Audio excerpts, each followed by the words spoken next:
County Council meeting tonight. We welcome you here. We appreciate you being here.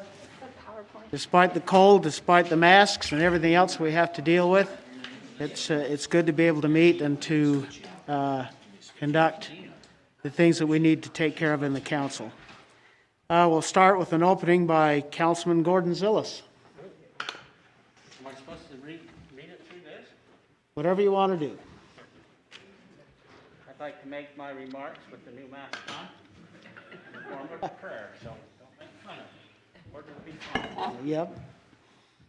Dear Father in heaven, as we meet here as Cache County Council, we want to thank Thee for this great land of America. We thank Thee for the beauty of it, for Thy creation, and we're thankful for the freedom which we enjoy and that we're able to meet in favorable circumstances. We ask Thee to please watch over those who are watching over our country and keeping us safe. Bless them in all that they do.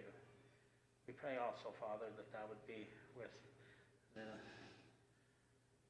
unsettlement of the country, that we'll be able to come to terms and that we'll be able to be in a position where we can move on and keep making America great. We appreciate our elected officials in the national arena. We also are thankful as county officials that we're able to be here, that we're able to share our opinions.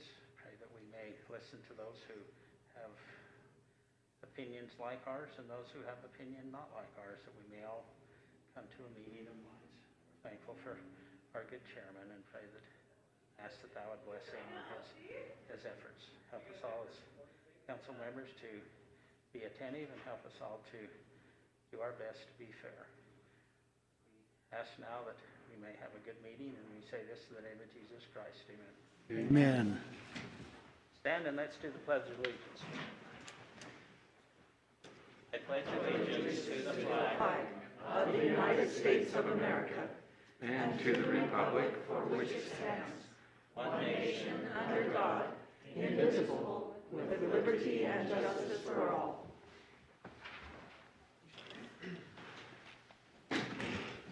Thank you very much, Gordon.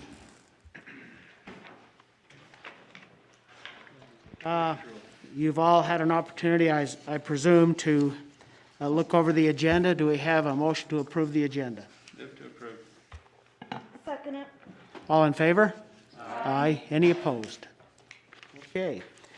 Also, the minutes from our last meeting. Have you had an opportunity to review those minutes? And if so, is there a motion to approve? I had 3 corrections or 3 changes. The first, on the motion of the minutes in that meeting, I abstained because I wasn't there, and that wasn't reflected. Which item was that, Gina? Like the very first item, the vote on the minutes. Oh, the vote on the minutes? Okay. And then, sorry, I apologize for being tardy. I believe that it's Vic Little who's from Paradise. It's toward the end of the minutes when we were talking about the home out there in the rezone, and he's the mayor, and I think it has it as Dick. I'm pretty sure it's Vic.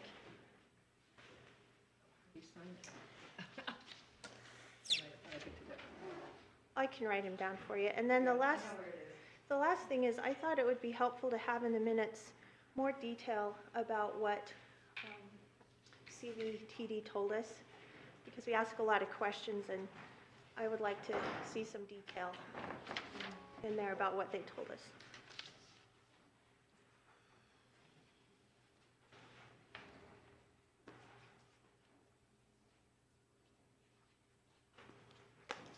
So I will move approval of the minutes with those changes. Second. All in favor? Aye. Aye. Are there any opposed? Thank you, Gina. Are there any other follow-up to the minutes outside of what Gina has requested as far as more detail on the CVTD discussion? Okay. We'll move now to item number 6, the report of our county executive, Craig Butters. Thank you, Mr. Chairman. I don't have any appointments to present to you tonight, and I do have the warrant register that I'll present to the chair.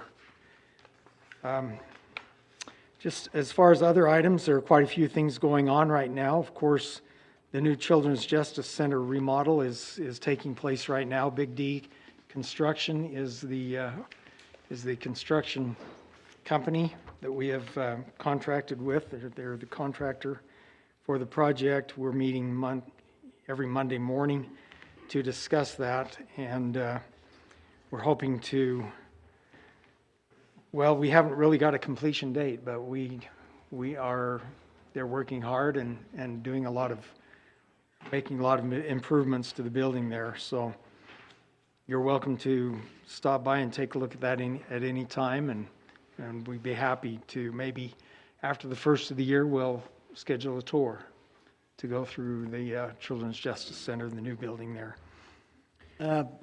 Craig, maybe for the benefit of people who might be here, might not be aware of where it is, can you give people the address? Give you an approximate address. It's about 3rd East and 7th or 8th North, out in that area. So, sorry I don't have the that's address okay. right on my mind, but I could find it if I was in my car. That's all right. Next, the approval for the compensation, for my compensation as a board member for the trust, the local government's trust, that will be in a resolution at our next meeting. I wasn't aware that we had to actually pass a resolution, but I do have a copy of that. We just didn't have that presented and on the agenda properly noticed. So that will be on the agenda for next council meeting. The county general plan is underway. They're working on putting that together. Taylor Jensen in the Development Services Office is working on that. You may have attended one of the open houses that they had. They had open houses here in the council chambers in Hiram, and I believe they held those in Mendon. There was one scheduled in Lewiston, but I actually found out when I got there that one was canceled. And so I would recommend that you go on the county's website and there's a place where you can look at the proposals for the general plan and provide input for the general plan. And I think that all of our council members, each one of you should weigh in on that and be involved in that process. You have on your iPad a health department news release that was sent out. I believe it was Monday, or it was last week sometime, basically expressing concern about some different activities that have been held in the county that the health department was actually unaware of, and myself, I was not aware of that until our director had pointed that out to me, that these, and this was, I believe, the weekend of Halloween that those things took place. We have concerns about individuals planning events, filling out the event planning template that they're supposed to, but then not enforcing the requirements, the required proper distancing, the mask wearing, and those types of things, and just moving ahead with an event that is really not safe. And so the health department is in this notice or news release. If you read it, I think the point that they're trying to make is that we are seeing our hospitals overwhelmed, and not necessarily the beds, but our staffing.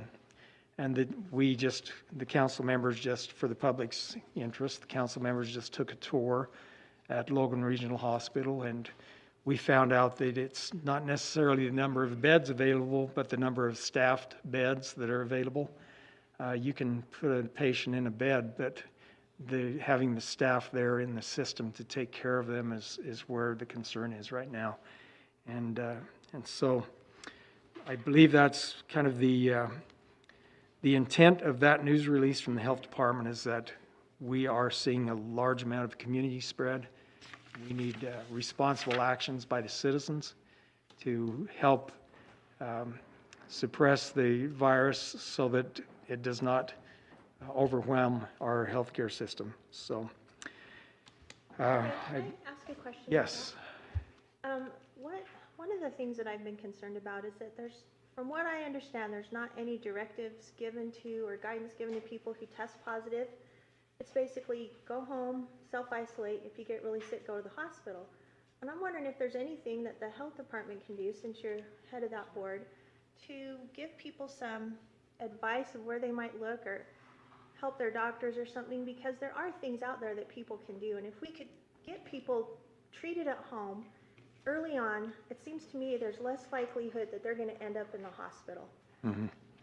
I think our health department and the contact tracing that takes place when they find a case, it's probably like you say, I think that they leave it up to the individual to determine what the best course of action is for their illness. And if they feel like they're having trouble breathing, then they're supposed to go to the hospital.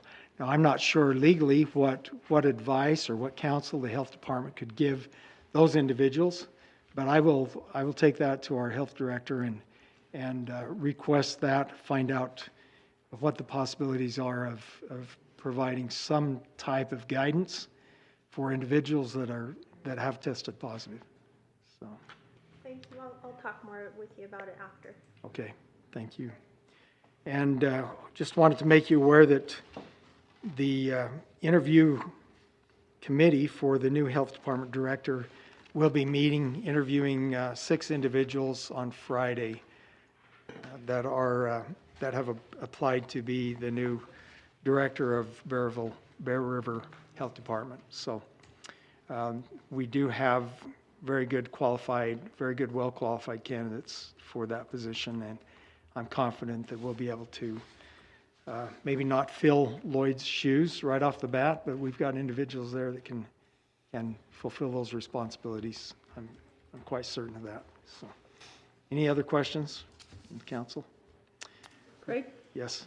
I'd just like to add on to what Gina's asking. We did ask that question, Dave and I, there at the hospital when we met with them, if there was something positive that could be given to those people who do test positive other than go home, wait around and immunize yourself. You know, Dave was asking is there something like maybe, could there be, vitamins or, something positive that would help them to have so that they're not confused or just waiting around for something. Because sometimes just waiting around and not doing anything is harder than, at least trying something. There is no treatment. All Yeah, they can do that's is- what they said, the There symptoms. is no treatment for COVID. All they can do is treat the severe symptoms like, oxygen levels and things like that. He said that. My neighbors got it. We Yeah. know what they're going through. He did say that they don't know what the symptoms are and there's no treatment. But I think we can help people mentally and emotionally, other than just telling them to go home and sit around and wait and see what happens in the next couple days. Okay. There are studies out there to the contrary that I've been researching, and I'll share those with Craig and Okay. All right. And whether the health department is able to be in a position where they give that type of counsel, I think a lot of people probably just go online and say, okay, what am I supposed to do now? And that might be kind of a dangerous situation also, if they get bad information there. So that might be an approach that we take, is that the health department giving some good information is a lot better than individuals going online and getting bad information. So, okay, I'll be happy to talk with you some more about that. Right now I'm working with JUB and Zan Murray on another tour of the operations center for the road department, and we will hopefully they were able to get some asphalt poured so that we can do that tour. And I haven't been to the site, so I'm not sure what the situation is right there now, but that's one thing they were kind of holding off on, was to try and get the site in a better condition before they do a tour with the council, so. I think they got the road for the, the public done that was not done when we went, so I think you can pull up in there and not have to go through the Graham Johnsons. Okay, I think they've worked on that just in the last couple of weeks, but, good. so, from what you can see from the road, they are making progress. All right, thank you. Thank you, Craig.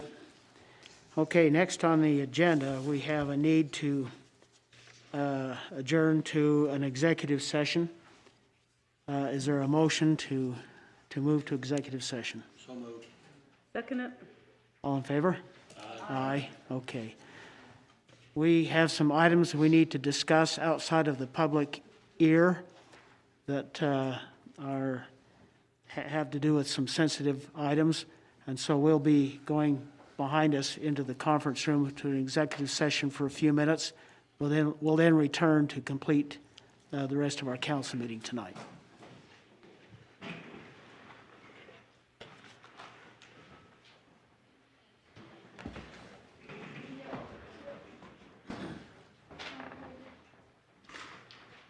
Is it this one right here?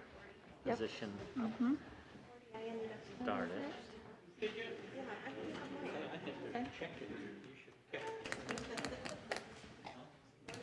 To maximize it. Okay. If you want Do I need to go If you into want to look presenter really mode? cool, you do. And PF5 will take you in there, Oh, okay. right? Recall 2, so this button here, recall, and then the second button will put your presentation up to the screen. Ah, okay. So after you, you'll look really cool and smart Okay, so it's if you do that yourself. F2? What was Re- it? recall, Recall? see this recall? It says recall Yeah, on it? yep. So that bottom button and the second one over. Okay, If you don't, it's all right. all right, I'll try to remember. I'm gonna run to the restroom first. No problem. Appreciate your I'll help. just leave that up like that, because I think you're next up.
Trails, they do the whole trails. I don't even, you could do it any more than me. Yeah.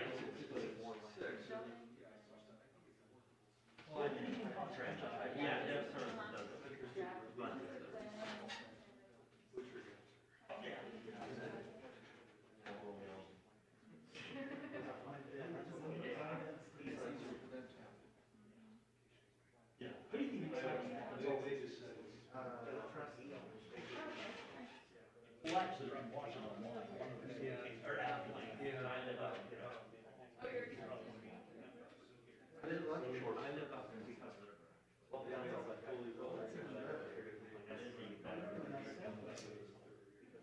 I do what I call over my. Yeah, but I have 40-foot pull-ups property. I think, if my internet's down, I go out to the barn.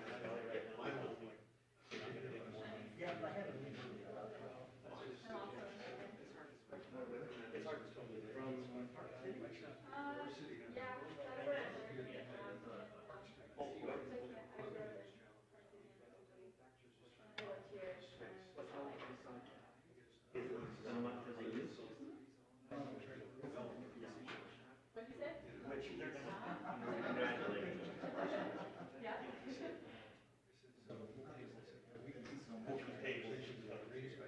Herbal.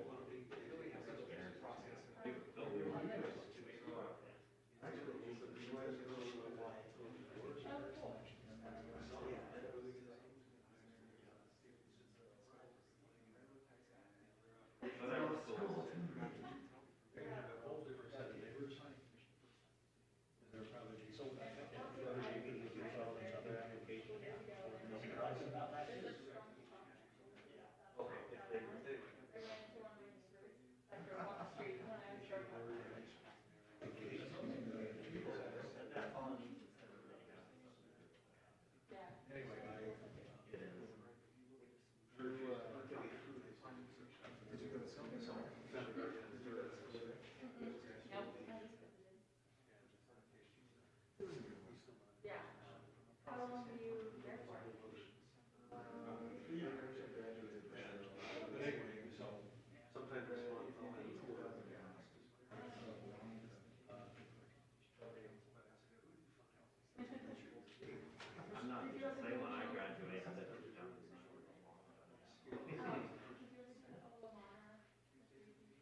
And if you run into it, it's easy access.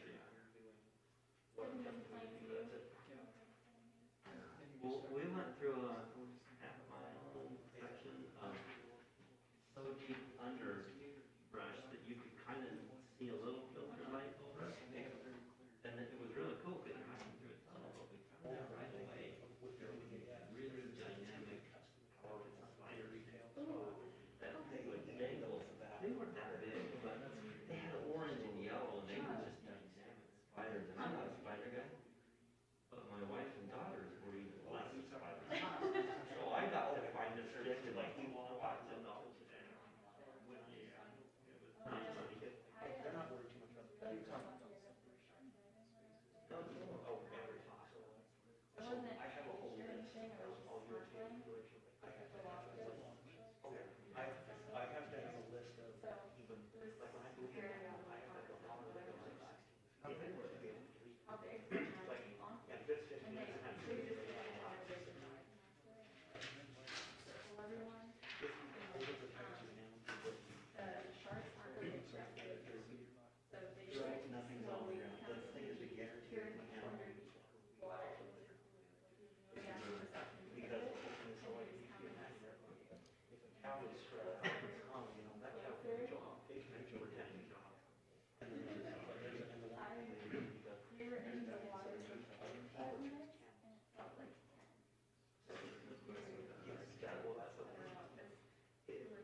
I've never done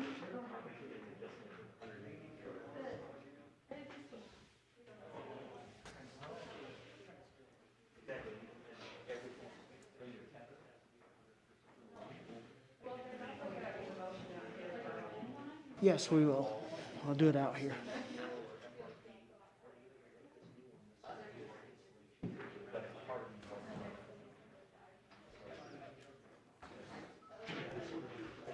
Oops, I'm sorry.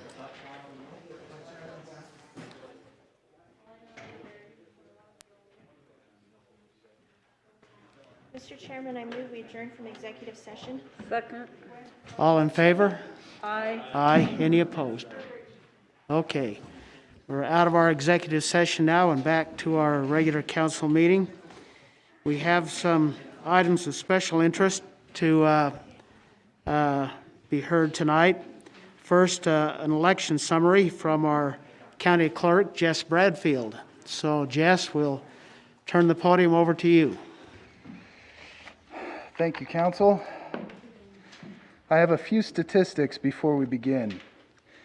In 2020, Cache County has had 55,962 ballots cast. In 2016, we didn't even have that many registered voters, and the previous record of ballots cast was 47,110. And that was an 85.46% turnout. We are currently at 87.67 voter turnout and trending to achieve 90% voter turnout. We offered everyone an opportunity to vote. If anyone mentioned that they have not received a ballot in the mail, we immediately sent them a second ballot. If they did not have time to receive a ballot, we invited them to vote at our election center. If we were contacted by a voter with a concern, the clerk's office made sure that a solution was found to ensure everyone could vote, and I need to commend my staff for the work that they've done. They've done an exceptional job in record turnout, record numbers, and they've done a record job. We do have some aspects of the election that need to be updated. I've analyzed the entire election process, and the clerk's office is in need of some supplies and machines that will be in my budget request in the future. Such equipment will allow us to run even faster and even more efficient in our operations. But the greatest opportunity we have is space, as you are probably all aware. With the right equipment and enough physical space, our elections process will continue to be among the best in state. By all measures, the election was a great success, and on behalf of my office, we want to thank the County Council and Executive for your ongoing support.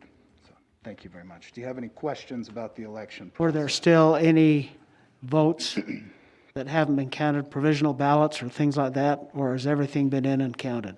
No, we still have about 3 to 4% more of our ballots that need to be counted. So we have roughly 2,000 to 3,000. So Jess, did we have any dead people vote? Like they have? I will say that we did not have any dead people vote. I am proud. We are not one of those states. We are not one of those counties. Happy to hear that. 2,000 to 3,000, be careful. Any other questions? How did the event center work out as the first really use that as a voting center? The event center was used as a way to mitigate coronavirus, the impacts of coronavirus. As you know, there were many emergency situations called and declared by the governor. We have 0 cases of coronavirus being spread. We had over 5,000 people.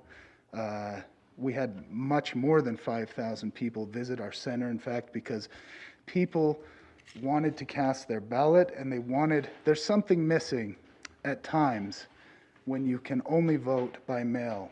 And people wanted to bring their children, their families, to be able to see that. Now, I am a fan of vote by mail for the way that it runs efficiently and effective. But we did have a lot of families who brought their kids and to see what it was like to actually cast a ballot in an important election. And that's something you can only have at one of those centers. Again, we had over 5,000 people come through the center, probably about 4,000 people on election day, the other 2,000 coming through in early voting. And the staff was great at the fairgrounds, and the center worked perfectly. I'm happy to say. We actually saw some of you guys coming through. Paul, right at the beginning. So thank you for helping us get some of those kinks out at the beginning. But when it came time to the actual day, the biggest scares that we had were running out of ink, in fact, because we had to print so many ballots that we were not prepared for it. In the past, we usually have between 1,000 to 2,000 people go through on election day. This time we had, roughly 4,000 ballots cast on that day, between 4 to 5. So it was a tremendous day, a tremendous opportunity for the county, and I'm pleased to say that we were able to complete it and do it in a manner that should make the county proud. Thank you, Jess. All right. And if any of you want to come and see the remaining process, I invite the public. Please feel free to come and see the process and play if you have any questions or concerns, or the county council as well. Thank you. Thank you. Beth, it's your turn. We missed you last time. We just wanted you to know you were missed. Oh, thank you. I apologize. I told Craig I had it on my calendar appropriately, but somehow in my brain I was thinking it was Wednesday. And so I headed out the door Wednesday night and went, why isn't this on my calendar? And then I went back and saw that it was the day before. So I am so That's sorry. okay. I We'll- know your time is valuable. Yeah, that's just great. We appreciate you having you here today to give us an update on the Bear River Mental Health Area Plan. Right, and actually what we need is an official action approving that area plan. So I just want to start off by thanking Craig. I don't want to put that last because he's really important. He serves on our board, and I just want you to know he does a good job. He shows up, that's always a good thing, and he is awesome. He represents the county very well, and he is very valuable to us. So. And I'm honest. I mean, it's true. He is amazing for us, and we really appreciate his time on our behalf. So the site, not the site plan, we have the site visit going on right now, but the area plan is a document, I don't know if you remember, that comes kind of from the legislature. The legislature does their thing, and then the Division of Mental Health puts it into division directives, and then the directives turn into a template for the area plan. And every year we have to respond by completing the entire area plan. They've stopped printing it because it is a very large document. And so I brought you today, and I hope it's okay to distribute paper. Is that okay? Yep. So to make sure you all have the link to the area plan, it is something that tells you what we do, and then it ties the funding that we receive to the different services that we provide. So with that said, if you do log in on the website and open up the area plan, which I hope you will, it is you'll see that they have different colored text. And if you find colored text, you'll see that those are changes from the previous year. So if you want to open it up and just look for the colored text, if you're busy, you can see that those are new additions. The one thing that I wanted to start with really briefly was just a little bit, we probably need one, about mental health in Utah. You know, almost 1 in 5 Utahns struggle with mental illness. You've probably heard a lot about mental illness lately because of COVID. And I would dare to venture that because of COVID, those numbers are probably even higher. For our youth, ages 10 to 17, suicide is the leading cause of death. Our youth 12 to 17, 60% of them, and over half of our adults who suffer with mental illness are not receiving treatment for that. And if that's not bad enough, we have a provider shortage. And Bear River Mental Health is feeling that provider shortage. I'll talk about that a little bit. The little picture off to the side is a cartoon, but I in no way am trying to make light of the provider shortage. It's a difficult thing out there. So what are we seeing at Bear River? We're seeing, over the last year, we do a comparison in our numbers, and as June ended, we saw 15% more in our admissions, and that is despite the fact that COVID kind of shut things down between mid-March through about the first week in May. People kind of went home, and they didn't want to come out, and so things really did slow down for us. 30% increase in crisis service, and that is despite the fact that UNI down at Salt Lake is taking those initial calls, and then they're referring back to Bear River Mental Health, the ones that we need to handle. There's a 30% increase in crisis calls from our last year's numbers.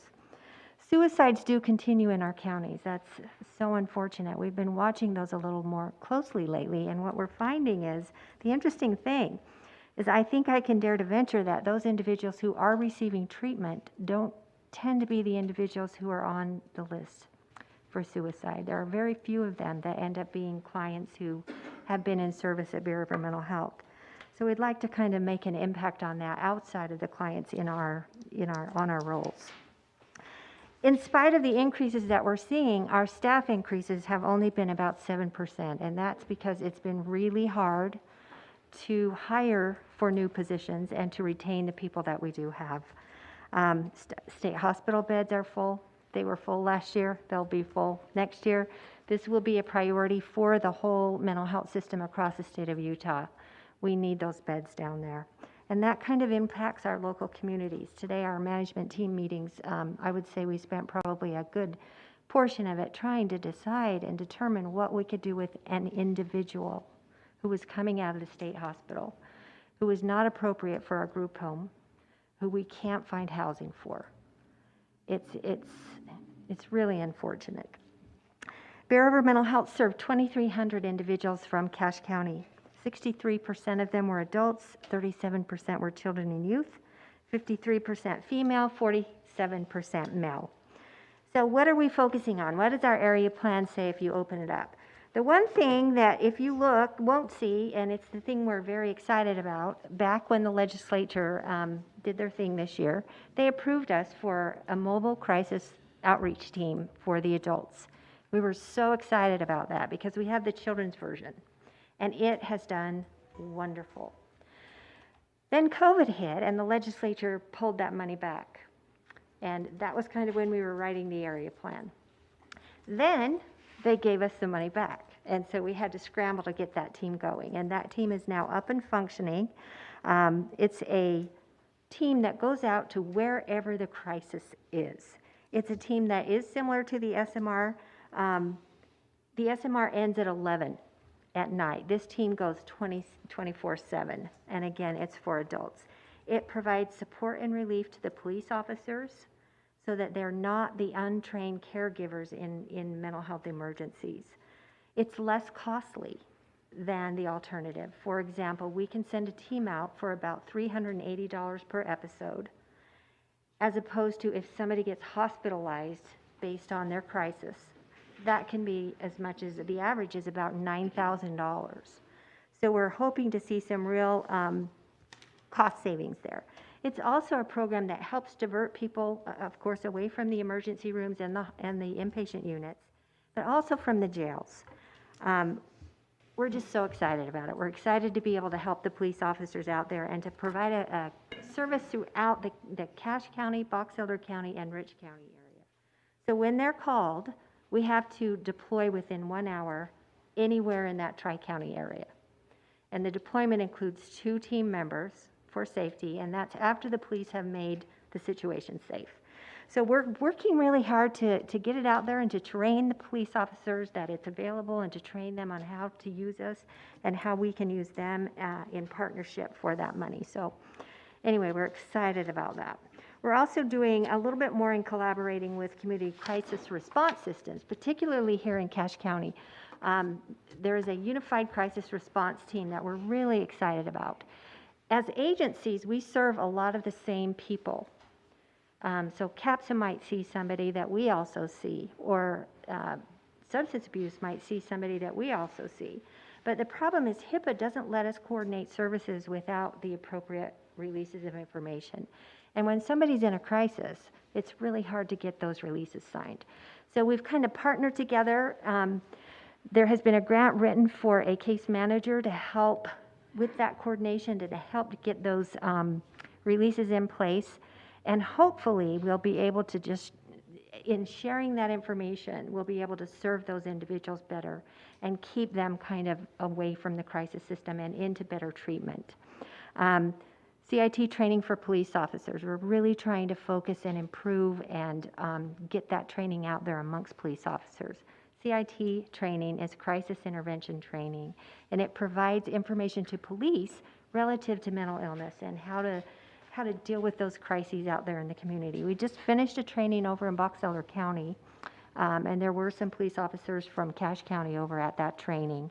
It's a week-long training, and I was there for graduation, and it seemed like people were really excited at the end of a 40-hour training for the training that they had just received. We'll be doing another one in early March, and we will get that out, the information out to your police officers over here. Telehealth, of course, COVID has kind of forced us to be open-minded and to just go where we thought we could never go. We were just coming off a telehealth grant where we were serving individuals in the schools, several schools, with telehealth. I would say we had about 7 staff trained, and our IT team was very good at knowing the technology. We were able to move very, very quickly in moving about 85 service providers out to telehealth within a period of about 2 weeks.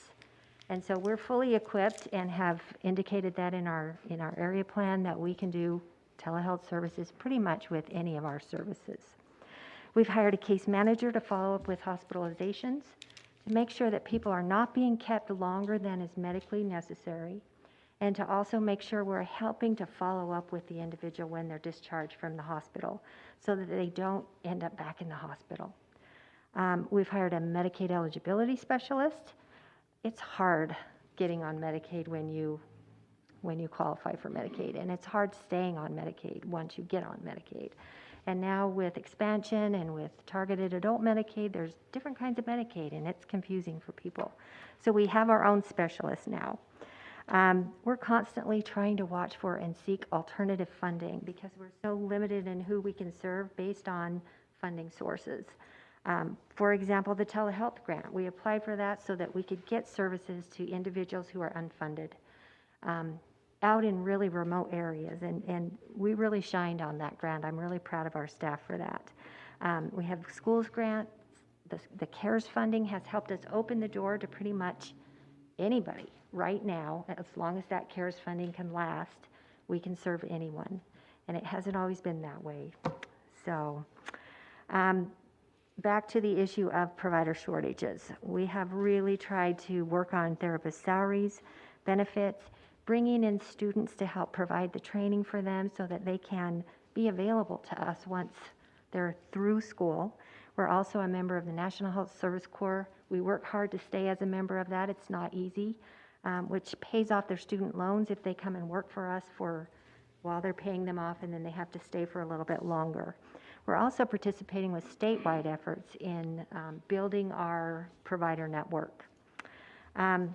One fun thing that we really have focused on this year is having a better presence on social media. Not that we're trying to get a bunch more customers. We just want, when people search for us, they can get information that is good information. You're talking about information about COVID. We hope that when they Google Bear River Mental Health, they can find resources that they need. So we're on Facebook, Instagram, LinkedIn, Twitter, and we're redoing our website as well. We will maintain on that website the self-evaluation tools, which are really good, that let people log in and do their own assessment kind of privately to see, am I struggling? Do I have a problem with depression or anxiety, or do I have an addiction? And if I do, where do I go for help? So that will stay there. I've probably taken too much time, but anyway, I just want to say that I have a staff of about 116 now. It's up 7%, but there are a bunch of people who are working really hard, doing really hard work every single day. And, you know, COVID, I think sometimes people think that therapists are invincible, and they're not. They're human beings, and they're, you know, every day coming to work and doing some of the work they do, and then trying to let go of that and go home and have a normal life when, you know, we're in the midst of COVID. It's not easy. I wish I had one of those big heroes work here signs, because they're great people. And I can't not say how much we appreciate the funding that we get from Cache County, which, as a reminder, helps us draw down state dollars, which in turn help us draw down federal dollars in order to serve those 2,300 individuals. So with that, do you have any questions for me? Well, thank you, Beth. It was worth waiting for. We appreciate your report and everything that you do. It is important. Thank you. Thank you. Do you need, do they need? Oh, yeah, there needs to be a, Oh, To approve the area plan. I haven't seen the area plan. so the link is on the bottom of the handout that I gave you. and I don't think any of us have had a chance to read it, so let's put this on the agenda Yeah, that's great. for our next meeting. That's great. Thanks. Where's Janine? Oh, there's Janine. I got a couple questions. I hate to have you run back and forth. Just first question I have is, everything that you shared here is that we're in dire straits on really finding qualified staff. Yes. For one thing,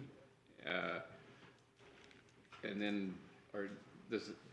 Does a lot of this, does this fall under that, any of that CARES money by chance, Craig? We do have a CARES grant. It's a very limited amount. We were able to get about 45 laptops to help us move services out to telehealth services outside of center facilities. We also have taken some laptops and put them in nursing homes. We serve individuals in nursing homes, and we've had a heck of a time with COVID getting services to individuals in nursing homes. So we've taken some of that resource and put them there to try and get that service there. That's kind of how we're using the CARES money. We haven't been able to use the CARES money for salaries because it's going away, and salaries are kind of a repetitive expense, you know. So in terms of CARES, what specifically are you asking? Well, I'm just, does a lot of your needs, can any of those needs be covered with some of this, the CARES money that or is that all allocated? So we ended up with 45,000 for services. And what we decided to do with that funding was to use it for unfunded children in schools, because we have a really big belief that if you can start early, you can really impact an individual's life later. It's easier to do it on the front end than to try and fix an adult that's really struggling. So we put that CARES money into unfunded children. We're also using it for anyone else who doesn't have funding. So just as the calls come in. We think that we will run out of that money before the end of December. So those kids will go back on like a 2.7 grant that we generally run out of anyway. So we've taken some of those kids that were on other grants, moved them to the CARES, and then they'll go back to the other grants, which will help extend those other grants. So we're using a bit for services, yeah. So is your lack of staffing because you can't find the individuals, or you don't have funding to? Yeah, that's. You know, before I was in my position, I was the director of HR, and we never didn't get applicants. We always had applicants, and we could choose good applicants. And, you know, we usually post for master's level and above, which includes the PhD level. We're not seeing any PhDs, you need PhDs for testing, for psychological testing. I have 2 PhDs, actually 3, but one is out on leave because of her impact from COVID. So we're experiencing that. But I'm not getting any master's level, and all of the applicants that we're getting tend to be right out of school. They don't have their license for independent licensure, so we're training them kind of still as they're working for us. And then what we're finding that happens is once they get their license, because we do that for free for them, they want to go out in private practice, which is great. We want people to do what they want to do, you know, but there's just not enough. I don't think that we're experiencing it at the level that Weber, Davis, Salt Lake are experiencing it. We do get some applicants. I think we have 2 positions right now that have been posted for probably about 4 months, and we don't have applicants for them. So. Okay, one other was, you know, you've got some numbers here that says 30% crisis response has increased. So is this spike it kind of looks to me like we're spiking together with the COVID, we're spiking together with. Well, it's hard to tell because at the same time we had Medicaid expansion, and we are the Medicaid provider, you know, and so the numbers of clients that we're seeing has gone up. So as the number of clients go up, you would expect that the number of crises will go up as well. But I definitely believe that many of these are related to COVID. What you're telling me is we're in dire need of some good positive things. Yes. And we can make that happen, right? We've got a crappy election that just happened under my thumb. No, we're really in need of just some good positive things that hopefully will turn a spike on everything. Yeah, initially when COVID hit, we saw kind of two groups in our segment of customers. One was they just did not want to leave their home. The other were kind of just shook it off and didn't take it seriously. They wouldn't wear masks, And now we've kind of seen a regression toward the mean, where they get it and they're complying, and both sides kind of. We do see some of the isolators who were isolating before COVID kind of really isolate, and it's not good for them. We're seeing a little deeper depression. We're seeing kind of frustration turn to depression, and some anxiety and things like that. A lot of online shopping that might turn into problems later. Stuff like that. People trying to keep themselves engaged in something. And Thank you. any other questions? Thanks again, and I am so sorry about last time. Oh, don't apologize. That was very good. Thank you. Okay, next on the agenda, we have a request from Logan City for a modification of a RAPS award. You've all, I think, read the letter from Mayor Daines. Russ Aquina is here to answer any questions that you might have, I think. And Russ, I don't know if there's anything else you have to add beside over and above what Holly put together, but No, thank you. Appreciate your time to hear this. Before last year, well, I think it was in October, the city received notice of a grant from the state, the Leray McAllister Critical Lands Grant. And in that grant, if it was awarded, the city has a responsibility then to match what is received from the state.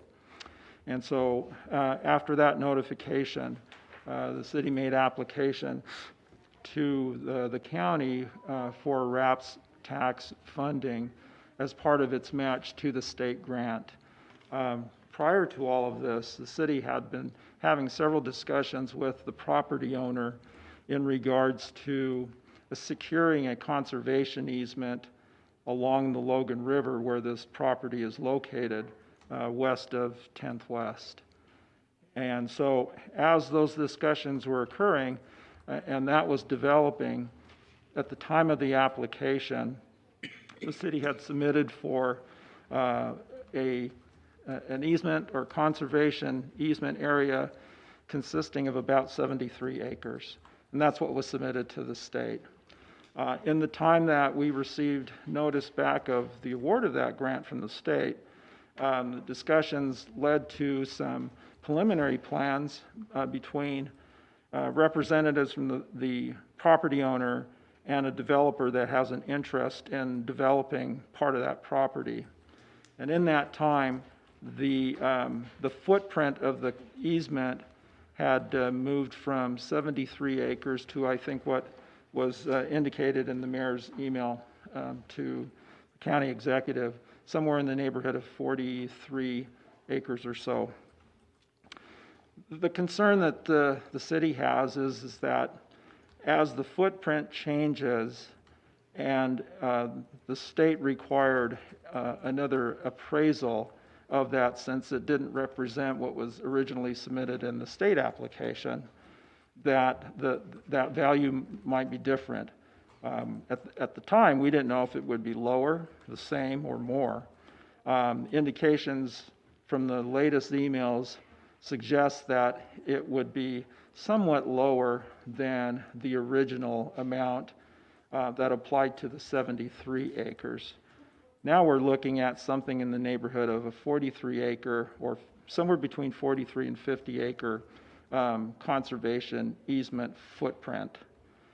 So the concern was, in terms of what the city had received from the RAPS tax program this year, would that amount, would the city still be able to retain that as part of its match And I guess at this point, it might diverge in two different directions. Relative to a prorated amount, based on what the city does wind up with in terms of the conservation easement. And this gets a little complicated because that's still, some of the finer details still being hammered out with the developer and the property owner. But we think it's somewhere between 43 and 50 acres. That wasn't the representation when we applied after we received the state grant, which was at 73 acres. So the concern that the city has is just wanting the county to know that although we have a smaller footprint from the appraised value, we don't believe it's going to drop below $20,000 an acre. It was around almost 24,000 previously for the 73 acres. But now with the smaller footprint, the per acre price could be a little bit lower. When we run those numbers, we still find though that the city will still have an excess amount, if you will, to match the state grant. And so when I say there's maybe two different directions to go here, that the county may want to have what it has already or previously appropriated to the city prorated on the final amount, or may the city retain what the county has appropriated, which currently is $150,000 that was appropriated to the city for this conservation easement match. And then the county, in conjunction with the same request, also put in $150,000 for the same purpose. The reason I'm here tonight is because the state, in the end, sometime before February 14th, that's the deadline that the state grant program has issued to the city to make a determination by that point in time. Whatever the county may feel in its opinion to do, the city would like to have something in writing to provide to the state that would still show that there is still support from these matching dollar entities, the support for the project. Whether that still remains at the $300,000 that was initially appropriated, again, that's $150,000 to the city and $150,000 from the county out of RAPS, or something different. The important thing is that we have a written support that we could turn to submit back to the Lee Ray McAllister grant program administrators in regards to this.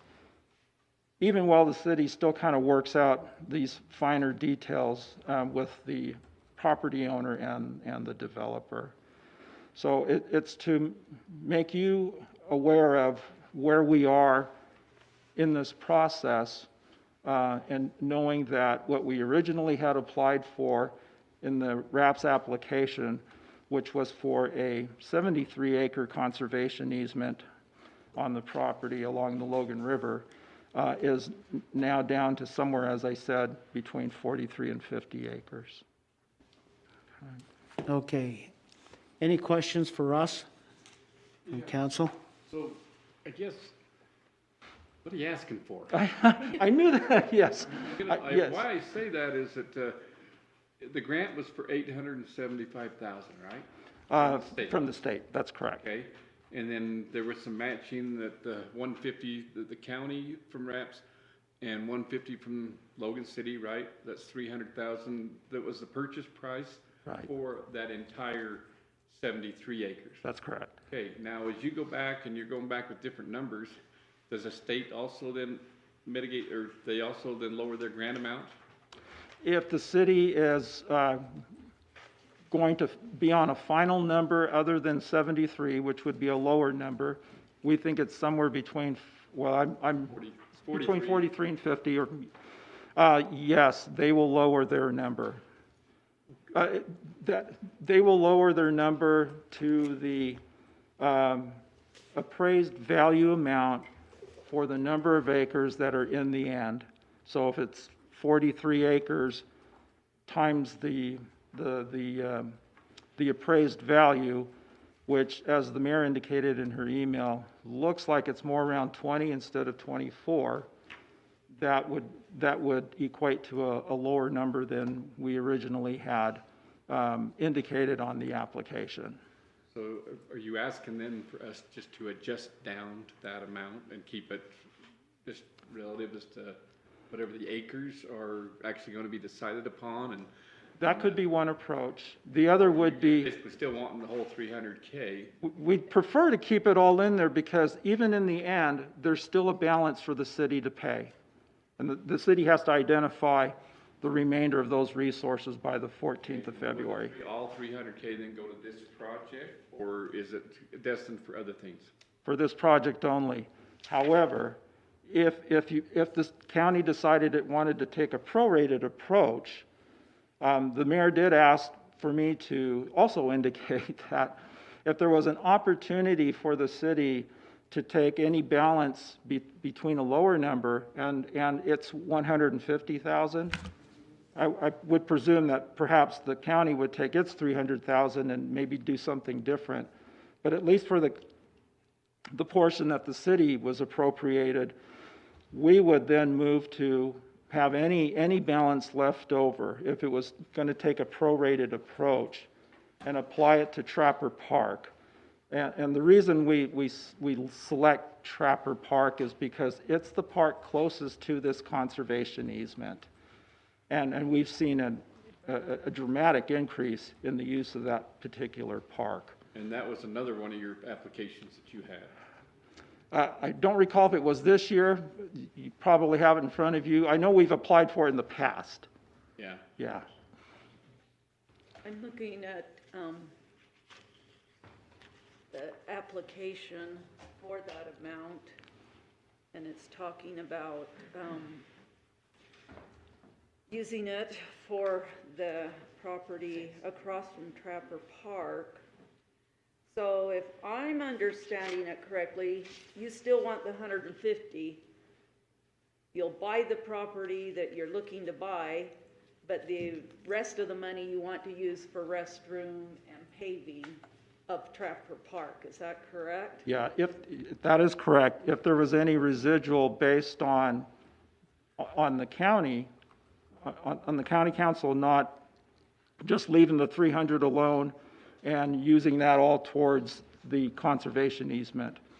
The other approaches, I think, as you're describing to me, would be, well, maybe we want to take a prorated approach, which in the end could leave a little bit of money left over from what the city originally applied for, which is the 150. If that were the case, we would make the request that whatever residual was then applied to Trapper Park. You know, I'm a little bit confused that instead of getting 73 acres, we're down to maybe 20. Is that correct? Down to 43. 43. Okay, we've almost dropped off 20 acres. We're still asking for the same amount of money from the city and from the county, and yet we're only getting a percentage of what we originally was going to get when the proposal hit. I think, in my opinion, I think we need a lot more detail about what's going on. And we need to have a solid amount of acres, and we need to know what the state's going to do so that we can really make a decision, because it doesn't make any sense when we're going to drop off 20 acres, which is at least a third of the property, and yet we still want the same amount of money. Well, that's a good deal on somebody's part, but it's not on the part of the county. Well, and this is why I'm here, to let you know that these numbers are changing. If the county chooses to want to take an approach that I think describes more of a prorated approach, we're willing to do that as we pin down these numbers with the owner and the developer. Let's, I would suggest, Mr. Chairman, that we consider it. We're still in support of it, I would guess, as a council. But we want to have a little bit more detail, and we want to have things locked down a little bit as to really what we're doing. And I don't think you can tell us for sure what you're doing yet. It's still a moving target. Your deadline is February 14th? The deadline, the extended deadline from the Leroy McAllister administrators was approved for February 14th. So, we have a little bit of time to work out the details, which is what we needed, because we've had a number of meetings with the property owner and developers, and it's been somewhat, not a moving target, but it's one that we've had to change numbers on over the meetings that we've had. Russ said, I'm not so sure that the property owner isn't going to get another investor to come in and want another chunk of it. There's... That could possibly happen. Yeah, there's a number of different things that could happen. The main concern that the city has is the ability to keep a conservation corridor between 10th West and 600 South. Now, granted, the property owner doesn't own property clear to 600 South, but the reason for that is because the city owns property at 600 South in the Logan River and has a trail easement at 10th West in the Logan River. And so we're trying to make these connections over time, and that corridor is very important to us. It's a very good project. Let's not ever say it's not. Yeah. But I think it needs to be tightened up a little bit so we really know what's going on. And I am not hearing that the property owner is quite ready to decide what he's going to be willing to do as a conservation easement. I agree. As indicated in the mayor's email, it's still something that we're having to work out with them. We've got a little time, but I don't think we need to talk. I don't think we need to make a commitment right now. You mentioned that you basically kind of needed a letter of support from the county saying, hey, we're still willing to help. Yes. You really need us to specify specific amounts, or just you're talking a letter of support to, hey, keep that we will be there when you need us kind of deal, or? I would like to get clarification for you to know exactly if numbers are needed, that may be something different, right? Or if it's a general level of support. I'll need to speak with our finance director to know exactly what the state is asking for. Because I think the county is very much supportive. We're willing to still participate. The thing I do worry about is we prorate this because your acres have gone down, so your investment has gone down. As we prorate this, I still think it's very important that any residual then would be put back into the competitive pool. Yeah. Which then would be, you would then file another application by March for this new project, bathrooms and things like that, to maybe get that money then allocated to you for next year. I worry about just all of a sudden a new project comes up and then other cities will, hey, we have a new project too, and this would be a 365-day RAPS funding process. Understood. Does that make sense? Very much, yes. Okay. So that's why I think we can give you some, some moral support and everything behind this, and as the details come back and, we can give you the actual allocation that we need. I think based on what I'm understanding, in terms of what the context of the letter of support needs to be, I'll follow up and either myself or the mayor will follow up with the county executive to determine how the context of that should look. So can I restate that just so I understood what you're saying, Dave, because I think it is. We allocated $150,000 from the RAPS fund to match the $150,000 the Logan City's paying. We allocated $150,000 to from the Logan Cass City. County portion. And for RAPS, $150 from Logan. And $150 was given to Logan from RAPS. For the 300,000. So to get the whole 300. And now, so we've got 300 allocated to this project, and if the price of that goes down, let's just pick a number and say it went down to 200,000 bucks, then we would still commit 200,000. But that other 100,000 would go back into RAPS to be allocated back out. And that's what I'm thinking you're saying, correct? Yeah, I just put some numbers together here, and if you went from 73 down to 43 acres of our 300,000, that's about $4,100, a little plus some change, per acre. But then when you go down to 43 acres, you take that same allocation, then we'd only be allocating about 88,000 for each grant, or for county and then for city, give or take some. But that's just a kind of a quick way. So the total amount for both of the county and the Logan City would be about 176,000 if it dropped that much. Yeah. But we don't know this new appraisal, and we don't know, there's some ifs here that the appraisal amount and really the final details on how many acres.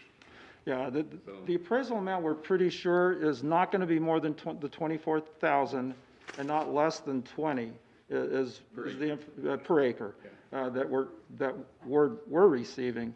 What we need to pin down is the actual acreage that the property owner, developer is willing to settle with. And then you got your grant amount, and then our final match amount that we need. Right. So. Then that can be applied to it to give you numbers to help you make a decision. We got to know what the state's still willing to do, and when we get that and we get the acres, then we can have a discussion. On the original proposal, the state was at 875,000. Yeah. Yes, for 73. A big twist in that. That'll be a less amount because they're not buying as much of an easement. Well, I think it's a good project, Russ. Just get your numbers together and come back. We'll be back. Yep. Yes, thank you. Thanks, Russ. We'd rather have the mayor, but whatever. I'll tell her that. Thank you very much. The next item is a Department or Committee report from Carly Lanch on the Cache County Trails. But can I ask you to, are you okay if we deferred a little bit? Because we have a public hearing that was set for 6 o'clock. Oh, okay. And we may have people here who have been waiting for that public hearing. So I'm going to ask you if you can wait for your report till after we've completed the public hearing process. Okay, thank you. Let's open it up to 11C then right now, a public hearing for Resolution 2020-24, amending the 2020 Cache County budget.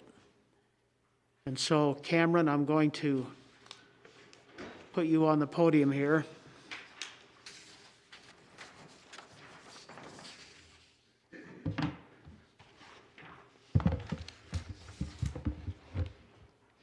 We'll have a little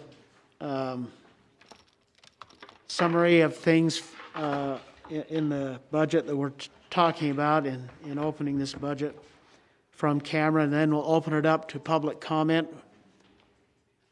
following his little summary. A 17-page summary. 17 page, yeah. 17 pages, man. Wait till you see the summary for the 2021 budget. You know what, given that it is a 17-page summary, I made a summary of the summary, and I want to just kind of point out what some of the highlights are. This I put up on the screen here, this very top amendment is actually increasing our county option sales tax. We have some need for additional revenue among all these amendments. The one thing I want to point out about this sales tax, though, is by way of our forecast, we actually have a lot more room than 93,000. We didn't need everything. This top sales tax here is what measures that county option sales tax, and so at the end of August, we still have some data coming in after that, I guess, but at the end of August, we'd forecast over 400,000, almost 438,000 of additional revenue that will come in based on the sales tax. So in asking for the 93, that felt pretty comfortable to be able to ask for 93,000 in new revenues on the county option sales tax. That will be used for a wide variety of reasons, but that's just one of the things I wanted to point out. A second item to point out here, we are or have received our third payment from the state for the coronavirus relief fund that's through the CARES Act. So this payment at $3.9 million is the third and final payment. The total amount we've received is $11.8 million. So all of that is in, but we've appropriated that just kind of one payment at a time, and this is our third one. Another big item you'll see in a couple different places, here on page 1, but also on page 16, best first and last there, is this item here, the top one in contributions and transfers in. We are going to close the ambulance fund as we know it today. We are, as you know, combining operations of fire and EMS together. And so this, we don't actually need the whole 1.3 million, but that gives us all the wiggle room we need so we can calculate what that exact number is and bring it over. In terms of a budget, we're taking it from ambulance, putting it in the general fund, and so it just, there's no new money to the county in that regard, but we're just giving ourselves enough room so that we don't end the year and say, oh, we actually needed, if we only budgeted $1 million, we needed $1,100,000, and now we can't transfer the $100,000 because it's not in the budget to do so. So this is a very high estimate, but it is for that anticipated transaction. In addition to closing our county ambulance fund, as far as, like I said, as we know it, we actually will transition the use of that fund. So the Sims Authority is also closing as of December 31st of this year. And beginning January 1st, they'll have separate operations for EMS service. So in that agreement with Logan City, as we close that, the county will act as a fiduciary or as steward of the remaining funds, and as we collect the receivables that are still outstanding from patient receivables, we will then keep the county's portion and we'll disperse the city's portion to them, but we will operate that out of the ambulance fund, or what was now the ambulance fund. It'll be, like I said, though, fiduciary nature, very similar to the way we do taxes. We collect all the taxes for all the municipalities in the county and then distribute it out after the calculation's made and the tax rolls are closed. In this case, though, it's just for Cache County and Logan City. But so this piece here is moving that in. If you'll see on the last page is the ambulance fund, you'll see a large amount of money coming in from Sims, represented by their fund balance. Another thing that's just kind of peppered through, especially in the general fund, is we'll use the council there as an example. I went through and evaluated all these departments that allocate a portion over to tax administration fund by percentage.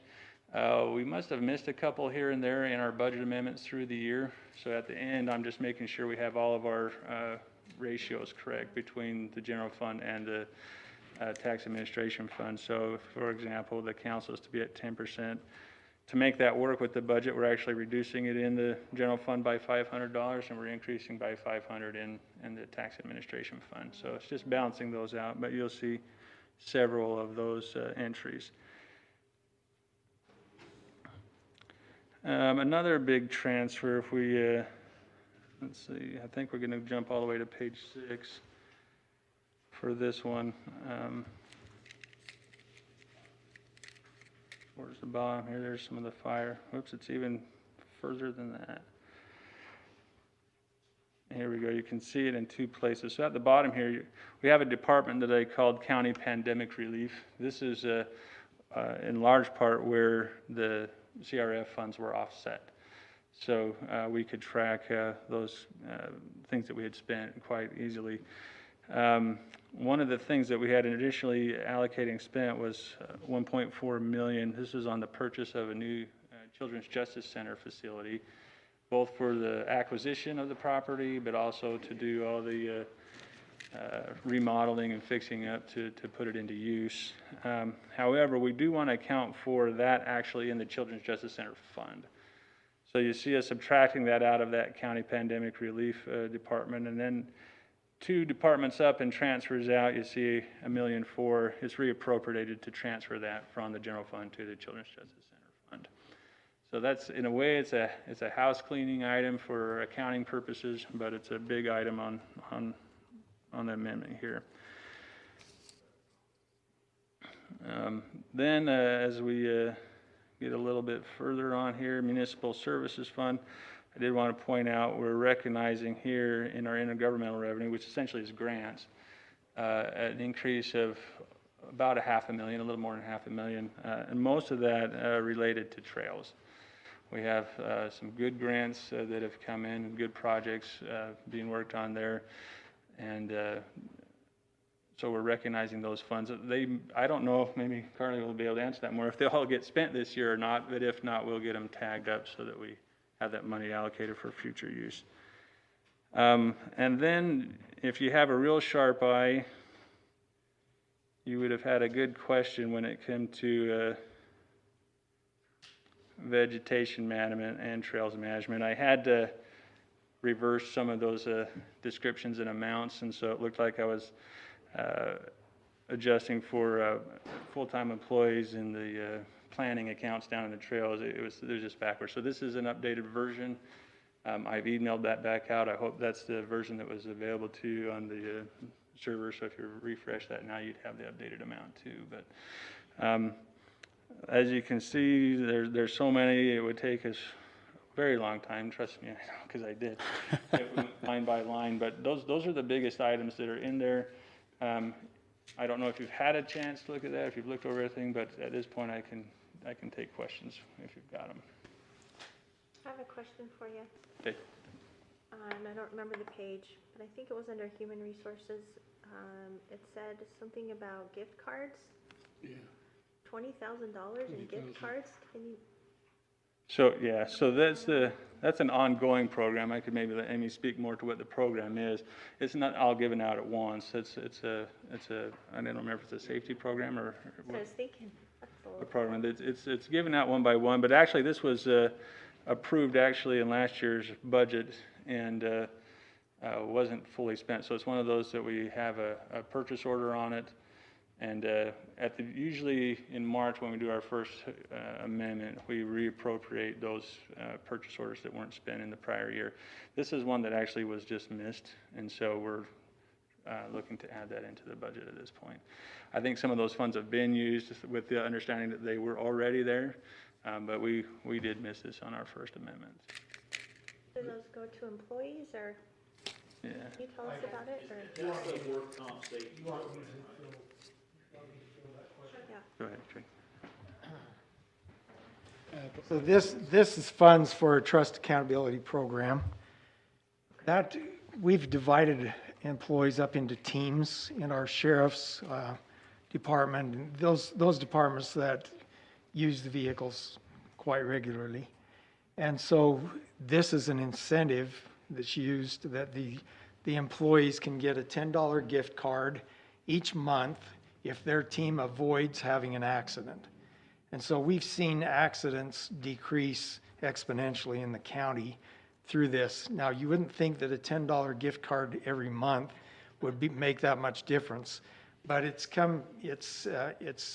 and the trust has found that entities that do this type of thing, that keep the safety forefront in the minds of the employees, actually do see less accidents. And we're probably, I think, half of what our goal, we set a goal every year as to what we would like to see happen as far as accidents. This year we've had less than half the accidents that we've had in the past. Granted, we might not be traveling as much, but it's been something that we feel has been a benefit to the county, and it's been a positive for our employees. So, thanks. Thank you, Craig. When you look at that, and if the public looks at it, it just looks like we're having a lot of parties, and so I wanted to make sure we know what's going on. Thank you. And now let's see, that would be, I believe right here, is that? Page 2, yeah, under Human Resources. I wasn't at the bottom there, was I? There we go, right there. I can add some clarifying language to that if you like. I'll make sure to do that. Thanks, Cameron. Yep. Any other questions? Thank you, Cameron. Okay, this is a public hearing. We'll invite anyone who's here from the public who would like to stand and comment on this budget opening. You're welcome to come forward to the podium, state your name, and make your comment. Okay. Close the public hearing. Second. All in favor? Aye. Okay, this public hearing is now closed. We'll return then to 9A. Carly, you've been patiently waiting to share with us your report for our Cache County Trails group. So we'll give you some time to do that. Let's see if I can turn my PowerPoint on. I hit 2. You press 4. Oh, 4. There you go. Oh, okay. All right. Thank you for having me. It's been a pleasure to work for Cache County. I'm entering month 4.5, almost 5 of being in this role, and it's been an interesting time to jump into a new community with the global pandemic, but I've been welcomed with open arms and kindness, and I'm really grateful for all the folks I've been able to work with and work under here at the county. So with that, let's talk about COVID. This year has been unprecedented in terms of recreation. This is data from our trail counter in Logan Canyon, kind of close to the mouth of the canyon. And you can see in April, I just ran the numbers before I came, and that's there's 7 times more people on our trails. You're doing good work. I want to blame the virus, but I'll maybe take a little bit of credit. Just kidding. It's Logan. This place is gorgeous, and I feel really lucky to be here. But anyways, recreation is something that a lot of residents here value. So I've been actively trying to listen to folks and hear their concerns and where they think there's opportunity here. So that's been a big part of this position, is just kind of laying the foundation and having my ear to the ground, listening to the community. Okay. So just as this is my first year in this role, I've taken a lot of time to set the stage for the future. So building relationships, I've been reaching out to some of the federal agencies, kind of dusting, I guess, the dust on the shelves. For instance, we met with the Bureau of Reclamation recently, and it was great because our public works director here, Matt, was able to meet with one of their resident engineers, and that communication hadn't happened in a long time. So that was great. I've been working with the Trails Committee and our BPAC, our Bicycle Pedestrian and Advisory Committee, on creating objectives for what we want to hit in the next year, and establishing kind of process and goals. Jumping back to the Trails Committee, one of the big things that I'm hearing from the community is that they don't feel as though there's really an ear at the Forest Service level for what they want to see here on our public lands. So I'm working with my counterpart at the Forest Service to eventually create not only a Trails Committee here at the county, but a subcommittee that they can work closely with him, Zach Mon, and staff at the Forest Service to help nudge process or give formal recommendations to possible ideas that the community thinks deserves to go through the NEPA process. So giving us kind of a voice and a seat at the table, in a sense, for nudging things through that kind of costly and long federal process. So, and please feel free to let me know if you have any questions or comments or concerns as I kind of move through here. So Dayton Kreitz, my predecessor, he set a great foundation for someone jumping into this role, and a lot of exciting projects are being wrapped up. So the 800 West Regional Trail Project is a connector trail off of Park Ave, 600 West, going into 800 West by the Zollinger property, and will eventually be a regionally significant north to south connection. So that's been several years, and some of the folks here, Chris Harild, knows how complicated that's been. So we're close, doing the final grant reporting there, and that project's pretty much done. Same with the Murray Trailhead, which the Roads Department has been working very closely with the Forest Service. It's been a great partnership so far, and I'm really excited to see how people react. I think it's a really great facility. There's a pit vault toilet and a gorgeous view and great access, and our roads people here will be taking care of winter maintenance, so there will be access in the winter, which is exciting. When I was talking with Forest Service folks earlier this week, they said that it's been 15 years in the making to get this public access secured. So very exciting. We'll likely have a celebration for that sometime in the spring. Speaking of celebrations, we had a celebration a month and a half or so ago for the Blacksmith Fork Connector Trail, which I'll show you a picture of in a moment. In addition, we've been working with consultants on a feasibility study for connecting Richmond to Smithfield and then Hiram City to Paradise. So just looking at potential alignments there for a shared use paved trail. We are almost into the community engagement component of that study, so I'll be reaching out to ask you to share the surveys that the consultant comes up with your networks. And then an exciting bit of information is that the Bridger Bike Park won Project of the Year award by the Governor's Office of, within the Governor's Office of Economic Development, its Office of Outdoor Recreation. So that's very exciting, and Cache Valley should be proud of that. This is Brent Thomas receiving the award. He works for, or he's one of the members in the Cache Trails Alliance.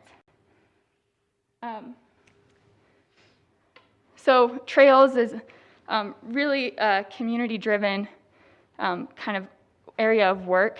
So these are some of the highlights of the ways that I've been able to engage the community since I've stepped into this role. We had a work day with the Forest Service on Juniper. We had the ribbon cutting ceremony for the connector trail at Blacksmith Fork. We had a volunteer survey for the Logan River Blue Trail.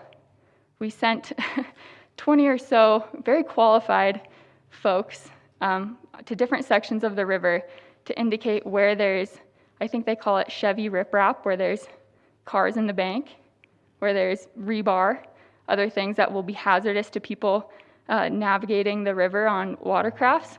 So Logan City has funding set aside to remove those hazards. So we kind of gave them a priority list for what they can start tackling in the next year to make the Blue Trail eventually come to life. The county is going through a general plan, and if you look at the text in option on the website, you'll see that the trails community is very vocal, for better or for worse. I've kind of stepped back in promoting it because it's gotten a lot of engagement, which is great, very exciting. And so every spring there's a bike week nationally. This year it was pushed back to September. So BPAC, Bicycle Pedestrian Advisory Committee, and I kind of worked to make a COVID version kind of late in the game, so it wasn't that great, but we had 30 or so volunteers out there standing on curbs and sidewalks, counting how many people are biking and walking, so we can get a sense of the mode use, because there's no other way currently that we're counting and getting that data. And then we had some educational videos and a solo alley cat. So we encouraged folks to go on their own kind of rides, which was great. Cache County also participated in the first statewide trails and waterway cleanup, thanks to US Youth Extension.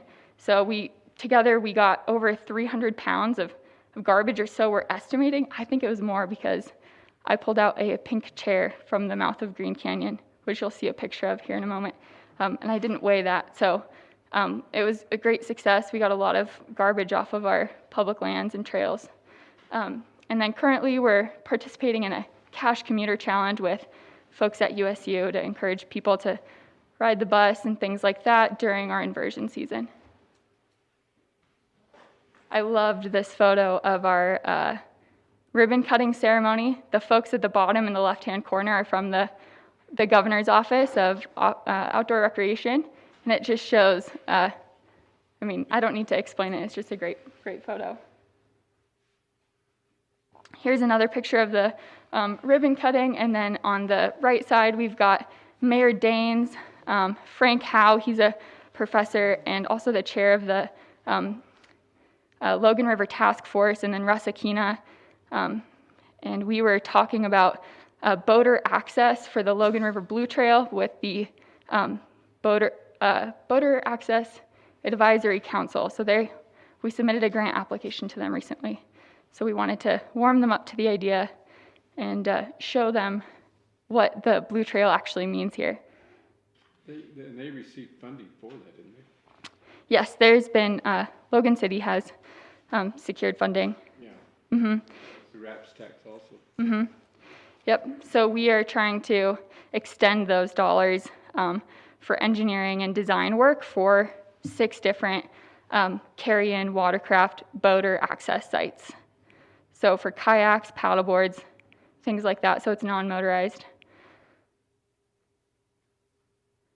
Here's that pink chair that I was talking about that did not get weighed. And then another volunteer, the photos on the left are from volunteers that sent me photos of what they've been able to collect from the statewide cleanup. In terms of money we're bringing into the county, there's been approximately $235,000 that we've sought, and we are working with Finance Department to make sure that we're relaying this information to them. Not all of these dollars will necessarily come into the county. For instance, one of them I wrote for Hyde Park City for the sidewalk completion, and so they will be dealing with the financial component of that project. But really quickly, I'll just kind of talk about what each of these are, and then I'll move on.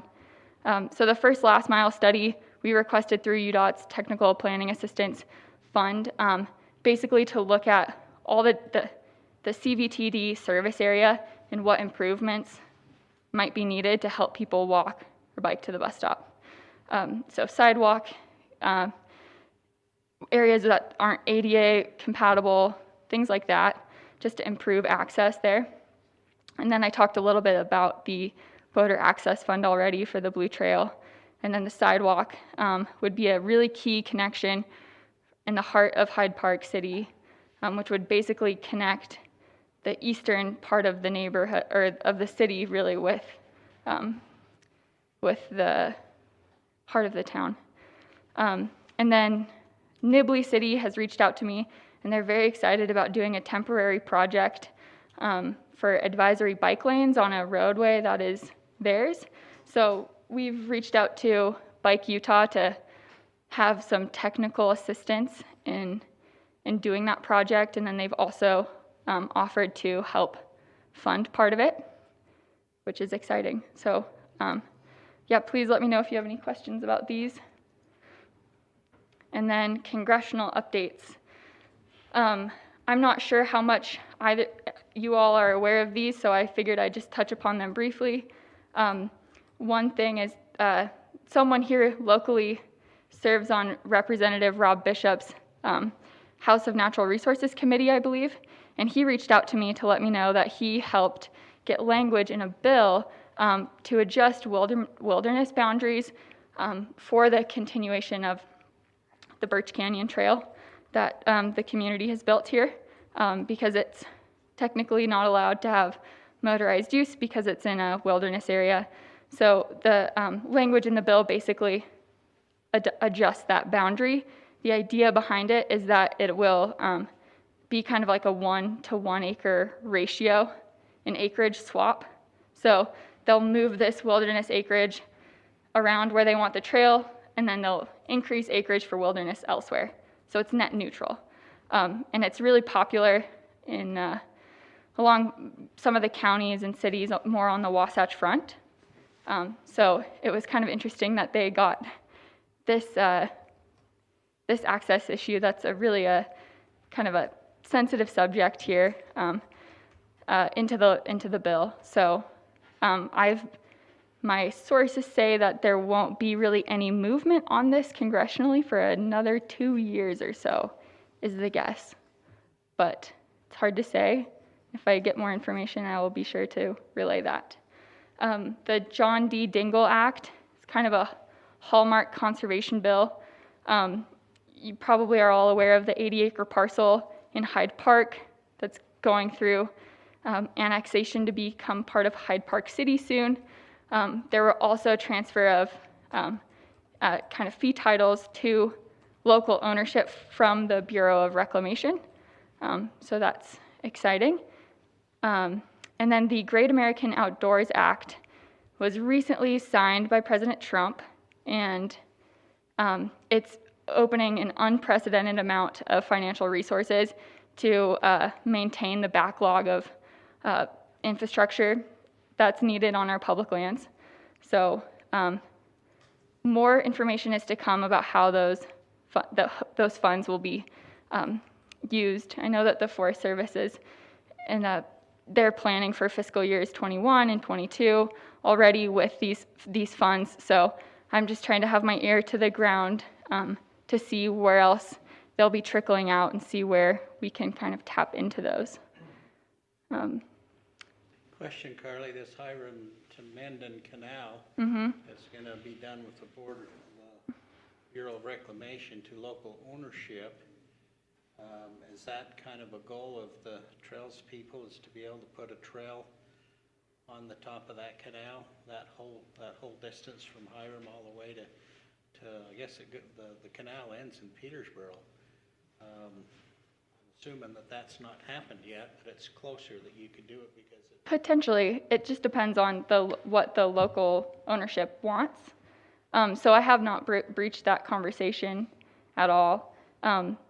It's a little... That would be a beautiful trail all the way from Hiram to Petersboro.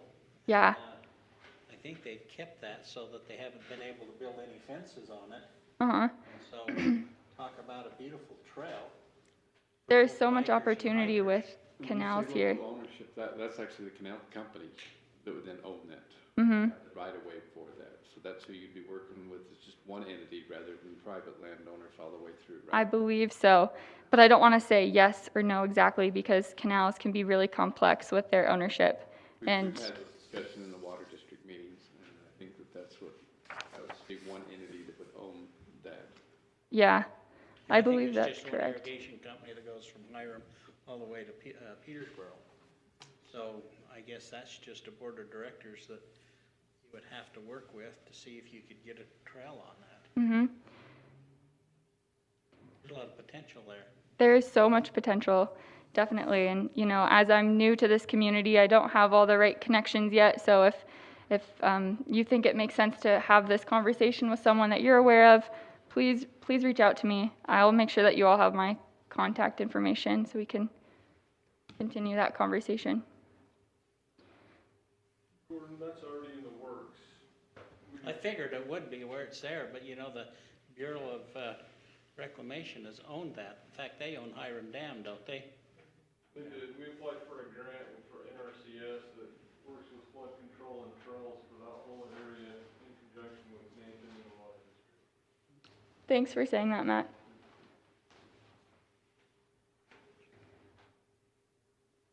All right. Some of the goals that I have for 2021, we have a lot of miles of trails here and a really energized community that wants to take care of them, but we don't let the Forest Service know really what kind of work is being done. So I want to help create a program so we can relay what is happening on our trails, so then there's no really redundancies in the Forest Service going out to take care of an issue that perhaps the community has already taken care of, and really giving people more ownership over their trails here.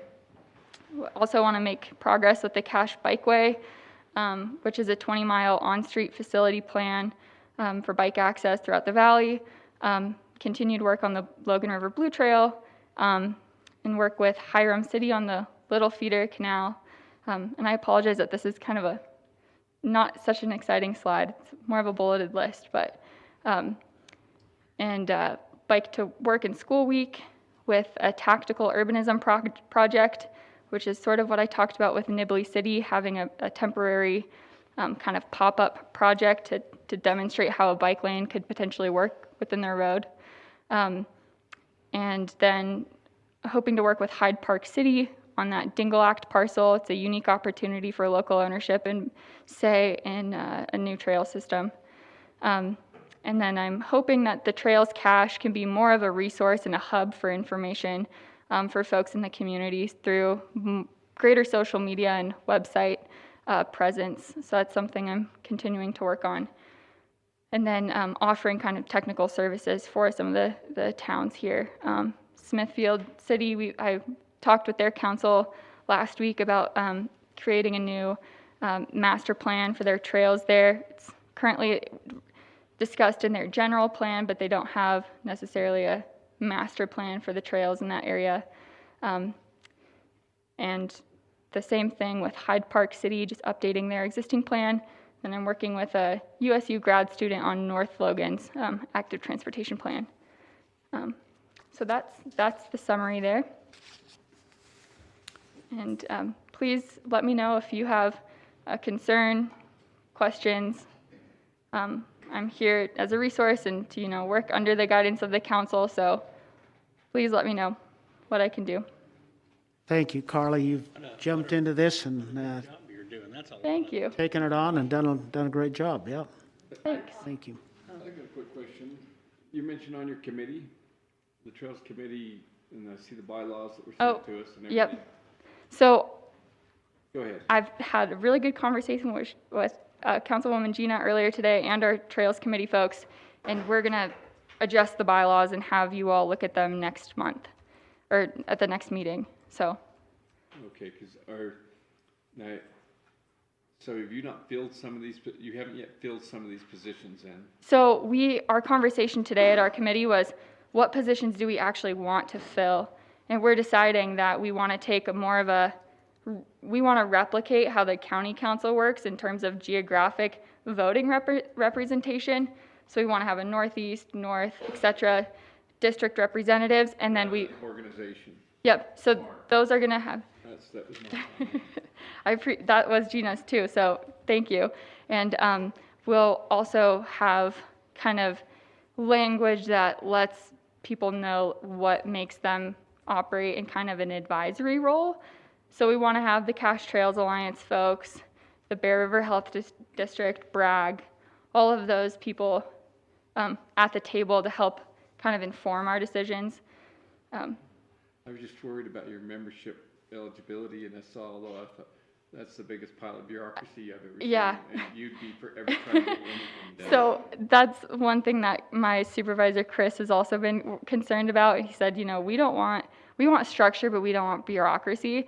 And so I was thinking, okay, well, these should all be voting members because they're already present at all of these meetings, but rather, let's just have them be in an advisory role, have six voting members, and just make sure that everyone's at those meetings. And then from there, have a chair and a vice chair. So we've really simplified it, and I think it'll operate smoothly. So thank you for your feedback. There'd be a NEPA study from the Forest Service on every little, chunk of wood that was moved, and I think you're smart doing that. I just learned today, actually, that so my focus has been, okay, what can we do to nudge things through the NEPA process? Because people want more trails, right? But I recently learned that there's a trail that's already gone through the NEPA process that hasn't been built. So that's an exciting low-hanging fruit. It'll basically connect the Logan Dry Canyon up to Logan Peak in that OHV kind of ATV road. I forget the Forest Service number for it, but that'll be great. Hope to see more of that. Wonderful. Thank you again Thank you. so much. Appreciate it. Okay, we have no Board of Equalization matters. But we have to set 2 public hearings for our next meeting on November 24th. Resolution 2020-25, Declaration of Cache County Interest in Real Property. Mr. Chairman, I move that we set public hearings for the 24th of November for Resolution 2020-25 and also a public hearing the same day at 5:40 p.m. for Resolution 2020-26. The budget, 21 budget, yeah. Okay, Second. all in favor? Aye. Any opposed? Thank you. All right, we have some pending action. Ordinance 2020-10, the butcher shop rezone. Request to rezone 2.27 acres from the agricultural A10 zone to the industrial zone. Looking at the minutes, we were seeing if there was something we could do rather than a rezone to industrial to do a reason to change our code a little bit and create something different. So Chris, have you got some insight you can provide for us? So I guess there's a couple things there. There's the request before you for the rezone, and there's also the possibility for that code update, right? Right. So far as that code update looks, we've looked at some different communities around us. So Summit County, Weber County, Eagle Mountain, we've reviewed state code, federal code. It looks like it's very possible within our scope, within the A10 zone, to set up something that's a smaller processing facility. It would reflect some of these other communities around us. They'd still have to meet all the federal and state guidelines. So there's a pretty good, strong check and balance there as long as we're clear about what needs to happen. An example for what some of these other communities do is they set a 5-acre minimum, which seems to kind of follow that Farmland Assessment Act. 5 acres, and we start talking about greenbelt and qualifying as ag, which makes sense. We've used that a few different times. We haven't drafted that code. We would need to draft that, take it to the Planning Commission. The soonest we would do that is in December, but we would prioritize that, draft the code, take it to them for their review, get a recommendation back to you. I'm anticipating you probably wouldn't see it till January-ish before we have a good recommendation from the Planning Commission. We usually want them to have a chance to look at it, kind of let them ponder about what it is, and then give feedback again to us. Sometimes that takes 2 meetings at the very quickest. So does that mean that we really can't act upon ordinance 20-10 and 20-11 until? I would recommend you act on those. Well, I mean, 2010, that's if we want to approve a rezone to the industrial zone. No, so that really is Yeah. different. Yes. I really see those as 2 very distinct options. If the intent is for us to pursue an amendment to the code, I would encourage you to act on the rezone to deny it, because the intent will be to provide another avenue for them to perform that use. If the intent is to kind of wait to see how that code looks, I don't know if you want to juggle both of those. You could juggle both of those at the same time. Well, I would imagine that the 2 people that are, or the 2 parties that are involved in these rezones would kind of like to get started and get going and not wait for the bureaucracy to work through its, the ordinance change. I'm really familiar with this butcher shop, and before I go much further, I want the council and also the public to know that right now in Cache County, you cannot get a beef killed unless you want to wait, upwards of 9 months to a year. Mm-hmm. And so if you know how you feed beef, if you can't get a kill date for, 9 months or a year out, you necessarily haven't even been in a position where you can buy an animal to be killed. That's how far out these kind of things happen. And of course, with COVID and all the different things that's happened, those particular businesses in Cache County have, they've really been shut down or really slowed down. I used to get a beef killed at Utah State, and you can't even get them to call you back, because they haven't got any students to do the, the training and that. So this here butcher shop down in Young Ward would be a benefit for the people in the valley. And I know that after it possibly be rezoned, you still got to do all the work for buildings and all the work for septic systems and holding ponds and all this kind of stuff. So if we rezone it, there's still a lot of reviews still. I'd make a motion that we go ahead and approve the rezone to a commercial property. It's industrial, just. Industrial. Industrial from an agriculture. Because I think it is a very needed situation in our county. I went out and visited the site and talked with Mr. Olson out there, and I totally agree, we really need something out there. And to me, it keeps the agriculture feel in the valley, and I think it's something we really need to seriously take a look at. I want to do whatever's best, for the county and for them, but it's something we seriously need to look at approving, whether it's through code or through this. I don't know. I just think we need to do something to approve it. I've heard the same thing from multiple sources, that the need is significant.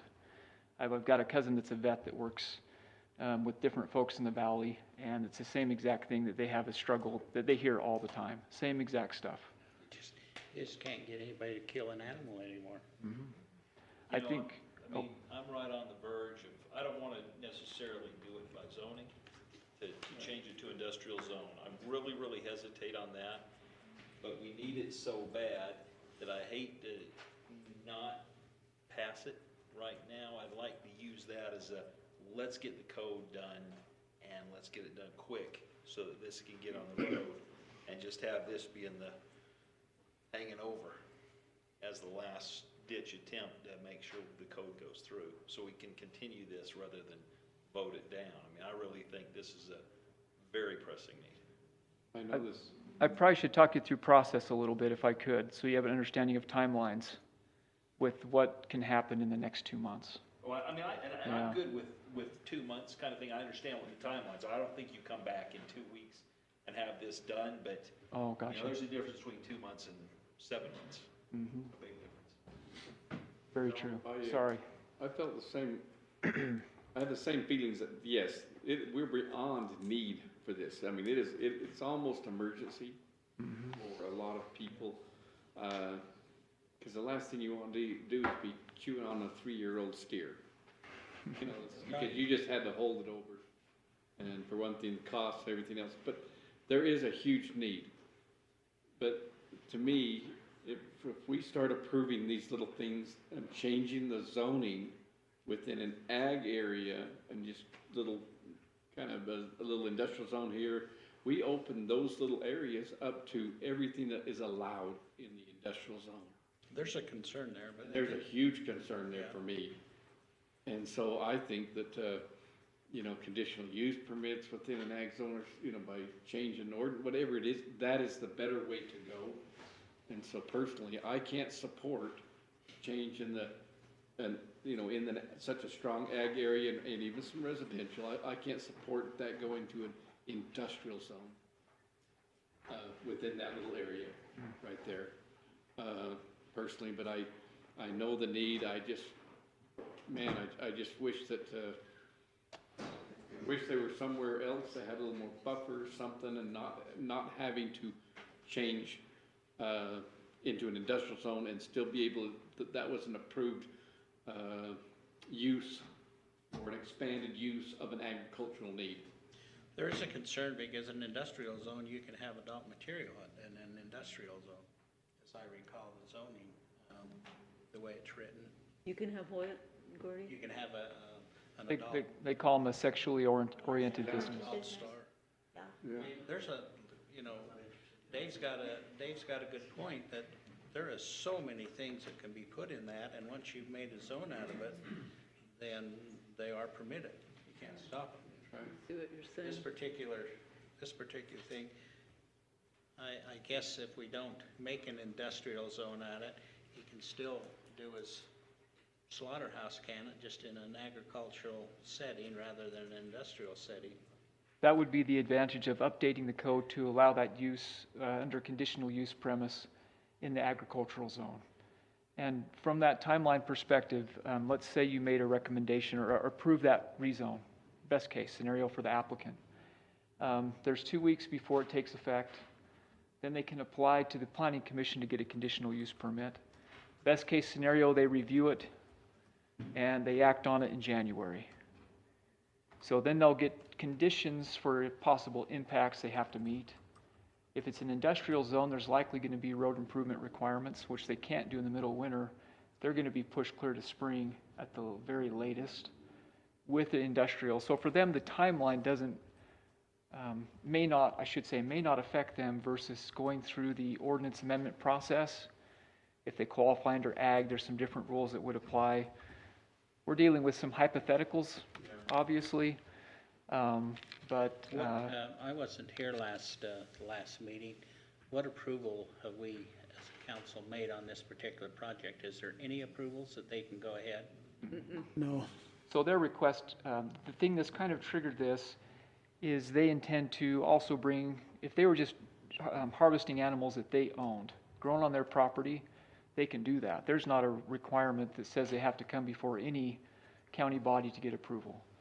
But when they pull other property owners' animals, then they have to start meeting different requirements. And so that's what's triggered it. They've been great to work with, been very upfront about what they're doing, what they intend to do, and they want to be upfront with the county and making sure they meet those requirements. And so because of that, it's become apparent they need to pursue an industrial zone because they're pulling other people's animals to.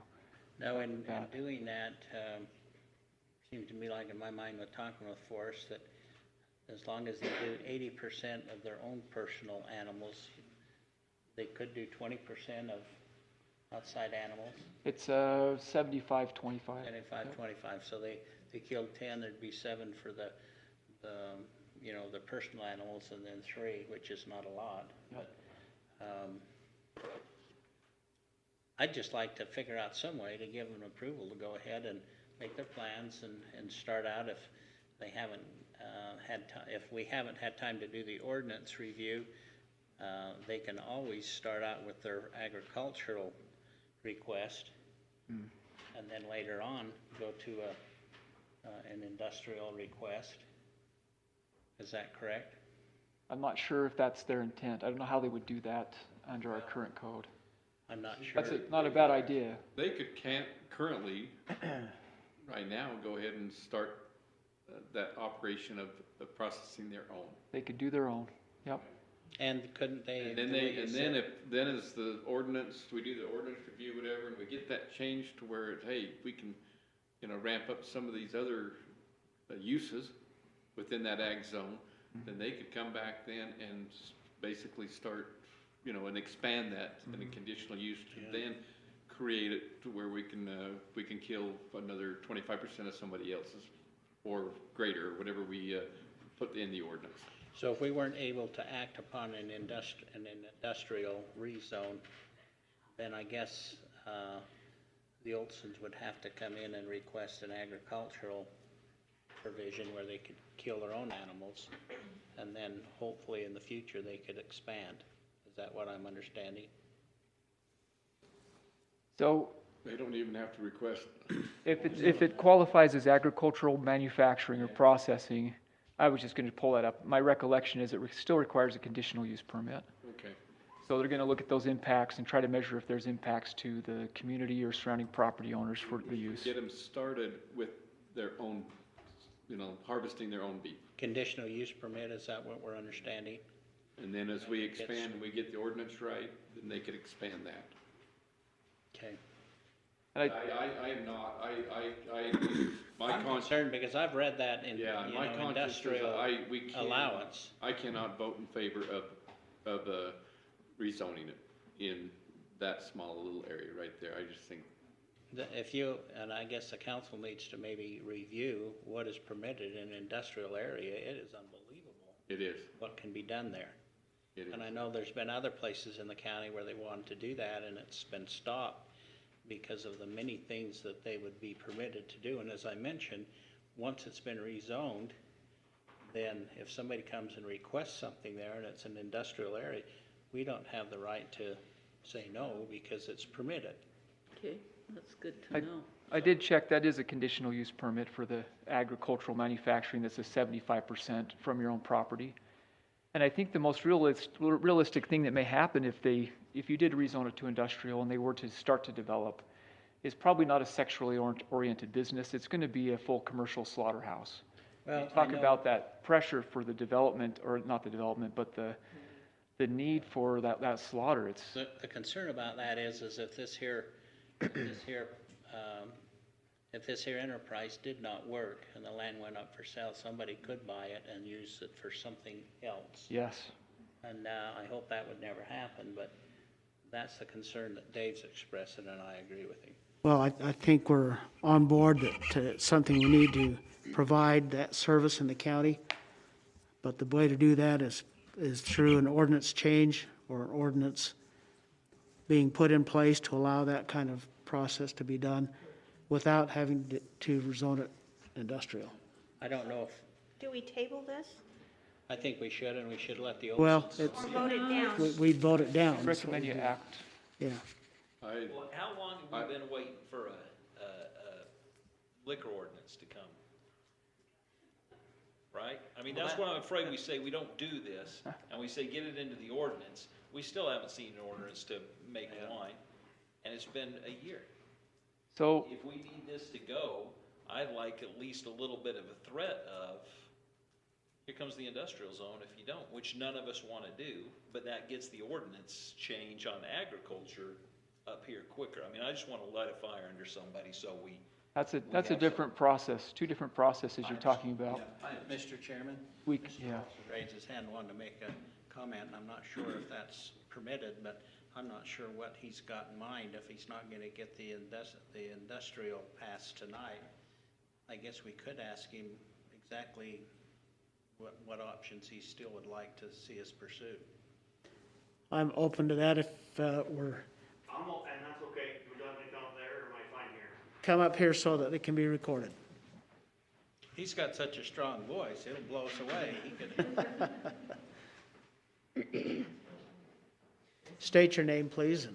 So I'm Forrest Olson, I'm the applicant, and to be honest, guys, I do not want this zoned as industrial either. As you guys are saying, the businesses that could be opened up to industrial, let's face it, I don't have the body to open an adult business on that. So let's face it, like, we know what I'm gonna do, but I totally understand. And I do not want that to be zoned as industrial. By the way, this is being broadcast. Well, that's fine if people wanna. Yeah, well, my thing is, just so you know, I don't have a backup plan for that in case it doesn't work out. That's what I'm saying. I don't have a backup for that. I think the reason why I use that adult business is because it really brings Well, everybody's attention in a hurry as to what can happen. Exactly, and I'm sure it would bring a lot of attention out there too, Gordy, so. But no, so one of the things is just so you know, I totally agree with Chris on acting on this, and if it is denied as the industrial zone, the only thing I encourage you guys to do is, there's only one part of the county code that's stopping me, and that is the 75% to 25%. If you guys would give the direction to the planning commission to just tell them, get this worked out, by January, we could be in front of you guys again to probably start figuring out. Because let's face it, in the wintertime doing construction on getting septic tanks done, I'm going to be slowed down anyway at this point. I would rather have it done right, because one of the things that was brought up about how much land. If we get approval right now, we're on 2.25 acres, and then all of a sudden you guys come in, I don't want to have to fill out another application because now me and Billy are going to have to incumbent more land onto that. So I totally am fine. I understand if you guys do the whole, I just want to make sure, like you said, let's light a fire under this. I would like this approved. I talked with Barbara, and she came out and looked at the property. The property is designed for this. I understand a lot of people talk about it as it's a residential area. Barbara was out there. I could throw a rock and maybe hit one house from where it's at. Okay. I don't know, you got a pretty good arm, so. I don't know, we'll see. But, and I want to like, there's some clarifications on certain things that people want. Well, what am I going to do for cleanliness? What am I going to do this and that? People got to realize that food service industry doesn't focus on chemicals to keep things clean. They focus on high temperature water, so 180 degree water to kill bacteria, to keep things sanitized. And obviously are chemicals involved, but it's not going to be something that's going to be dumped into the Pelican Pond, as a lot of things were brought up. But one thing I want to let everybody know, that I am committed to this, and I want to make sure what is done, what's best for the county. Like, you guys have a hard enough job trying to figure stuff like this out. I would just like to encourage you guys to give Chris his recommendation and say, just get going on it now, and then we can come back in January and start moving, if you guys are okay with that. Unless you guys have any questions for me. Thank you. I appreciate that. Chairman, Okay, I know his motion, I guess, died for lack of a second. right. Therefore, I move that we support the Planning Commission's decision and deny the rezoning to industrial of this request. Okay. Second it. All in favor of that motion, say aye. Aye. Any opposed? Okay. Thank you. Now, Paul wants to do his come to Jesus moment with Chris. You could do that right now. I'm just saying, I think everybody knows we got to get on the stick, so. Yeah. I think Chris knows it too, right? We do, yeah.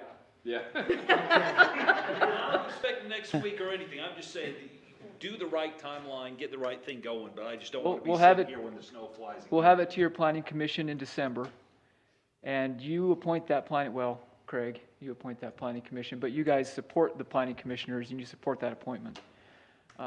So that's your team. You're gonna pick up Nolan Gunnell for me in January. So we'll need to get a new planning commissioner in there. Well, he can do two things at once. I don't think he'll like it. But, Hospital board, and it'll be okay. we're gonna prioritize that. We took Dave's comment seriously last time, that this is a priority, it is an emergency, and we're gonna prioritize that piece. I know we talked last time about the alcohol, about the cannabis stuff that's happening. We're moving all those pieces, and that's happening right now. So all that stuff's happening. We'll tie this in with the rest. This is it appears to be a simpler change than some of those other pieces. We're gonna get it moving, and we'll be ready. And hopefully to you I don't know if it'll be the first meeting, but probably second meeting in January. Okay, that's great. Probably more people up here that really enjoy a nice beef steak. Yeah. Enjoy a nice tall gobbler, you know, whatever. Thank you, Chris. Okay, we have, Motivation is there. next ordinance is 2020-11, the BGTS property rezone. This request rezone 5.91 acres from ag to commercial in Paradise. And again, this was reviewed fairly in depth on our last meeting, and it was a public hearing, and we had a lot of input concerning it. This is an addiction recovery facility. And so, Just a clarification, it's not an addiction recovery center, an eating disorder center. Yep. eating disorder, okay. Well, for me, eating's an addiction. Eating Disorder Center. So the Planning Commission approved this unanimously. We have the opportunity now to act on this tonight. Do I hear a motion? So this is another eating disorder for They're- young women? Is They're, that- they're expanding this, they need to expand the size slightly. So it's already So it's- there, they Yeah, just already need to there. I think they're adding 3 beds or something. I can clarify really quickly if that's helpful. Please, There are I 8 apologize, I wasn't here last week. That's fine, last time, it's a so- good question.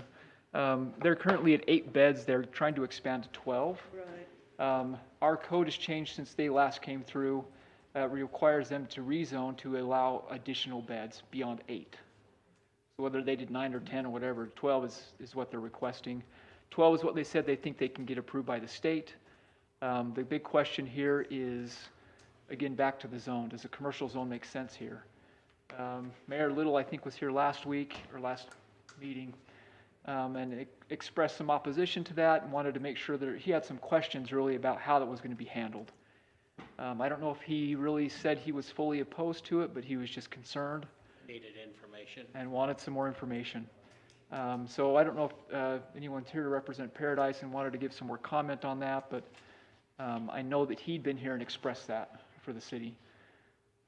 We had this come before the council 10 years ago or something, and it was very, very interesting, the discussion. I remember that one of the things that stuck in my mind, that these facilities are most effective with their clients when they're somewhere around eight beds, or, you know, eight individuals. When you start getting above that, the studies show that your effectiveness goes down, and that's something that probably not here nor there for us to consider, but that is something that they said when they did all the research. This is another one of those things that as soon as we go from the ag zone to commercial, again, we open it up for other things, and I've been kind of shocked that Paradise hasn't been a little more vocal. And it's 'cause it's right on their border. It sits right on their border, and I'm not a big fan of how many commercial zones do we have within the county? Boy, I don't know, that's a good question. Not a lot. Not a lot. I can't give you a straight number. The reason being is because we really encourage that those commercial zones be into cities that then control, have a little more control of their expansion. And that's what kind of bothers me about this issue again. How close is this one to the Paradise City? So it's Next door, isn't it? it's like on Is it board. zoned right up against it? It's right up against it. I'll pull it up here too. I got the impression that Mayor Little was opposed to it, That he wasn't? that he was Was. opposed to it, and that's why he came. Yeah, Yeah, but he he wasn't. didn't. He vent- backed off that. He didn't vent that until just the meeting that we were at. I don't think, I did he even think- show up? I don't see anything in the record from planning and the planning commission that they even Oh. had him come, or anyone from Paradise even show up to that. We hadn't received response from Paradise until Mayor Little came to that meeting. Yeah, which it shocked me, and I don't know what the reason for, but, you know, Paradise, they're just happy out there all the time. They are. You just look at our council member, John. Have you ever seen him not happy? He's just always happy. Now, the one question we maybe ought to ask John, our attorney here, John, are you paying attention? There was a lot of commotion when we were talking about the ones out in Wellsville, and how serious it is if it's turned down. You get into some pretty huge federal, what's the proper word, regulations, and if you cross the threshold, you can get in a lot of trouble with litigation. And I don't know if we need to have James look at this real close, because he's in the middle of it 10 years ago. And you know, maybe we need to let James give us some counsel on what we should do with this. Let me make sure I understand your question. Are you asking whether denying or granting the rezone? If we deny it, I'm concerned about the ramifications with the federal, I don't think it's handicap, it's, anyway, yeah, the facility. And so I guess maybe I would encourage as a council to table it until we get a little more advice from our attorney's office. Because I was the chairman when all this was going on, and they got after me pretty bad because they had a public hearing, and one of the individuals that got up was very, very opinionated and stated some things that was not correct. And as the chairman, I didn't correct her. She was very prejudiced, and he said, had you made the announcement after she'd made her statement and said, we don't agree with what you said, we aren't prejudiced, and you are, and then that would have saved the county from liability. But he said, hey, with that statement not being corrected in public meeting, we're open for litigation. And so I'd really like to let James give us a little bit of an opinion. I don't know, maybe John's got all that information, but I can give you some background if that's helpful. And I think you're exactly right. At the time the state code and the federal code did not align. That's right. And the county was relying on the state code to make a stance, and that was not correct. And the federal code, as you would expect, won out in that argument, and that was problematic for the county. So since then, the state has updated their code to reflect the federal code requirements. And so the county code now reflects the state code, which reflects the federal code, so far as those designations.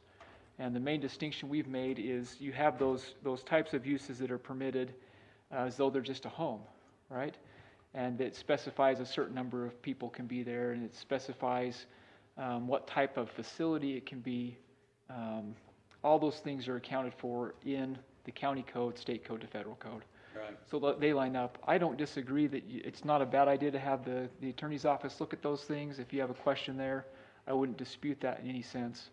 It's not going to hurt anything to have them do that. But Yeah, I don't want to get ourselves in a concern. I mean, we'd actually turned them down because we had enough information that the big expansion that they were going to do was not really helpful to the girls. And so we were going to turn it down, and then when they really looked at the federal court and federal writing of the law, said we'd lose in courts. And so I think just to be safe, we ought to have some more information on this. I think that's good advice, Gordy, and I am concerned like Dave about turning one little place right next to a city into commercial. Although I think they do a good service for people, I'm not against the project, the rezone is problematic, but I agree with you, we should have a review from the county attorney's office. We don't want to make an ordinance, we don't want to deny if we'll get ourselves in a liability problem.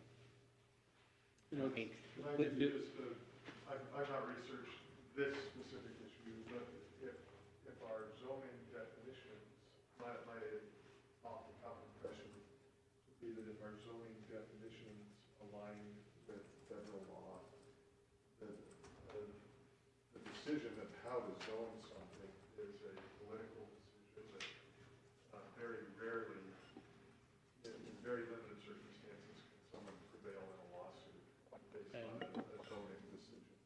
If it's plain that the zoning decision is based on a prejudice situation. where the zoning definitions themselves violate federal law, then that would be problematic. I don't anticipate that your decision, one way or the other, in this case, would lay the groundwork for a successful lawsuit. so previously, the council would review specific types of conditional use permits. That would have been one. And that's why you had that discussion. It wasn't for rezone, it was for a specific use type. So I agree 100%. That's exactly what happened in the past. It wasn't about a rezone, it was about the use.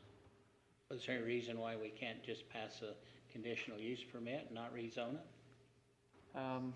You'd have to amend your code. You'd have to, because it currently allows 8. It allows up to 8. Up to 8. Yep.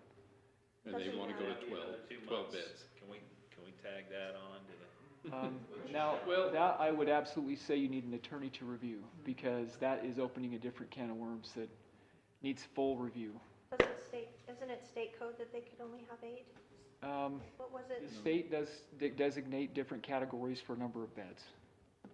And so they've already identified that the 12-bed limit is something that they can potentially achieve, because the state's going to look at those things, and I'm getting out of my depth here with some of those requirements. They know better.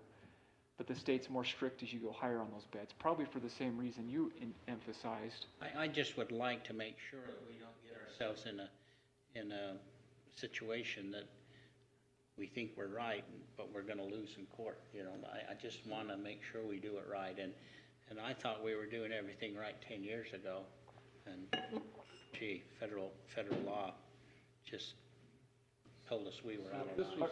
If this was rezoned commercial. Yes.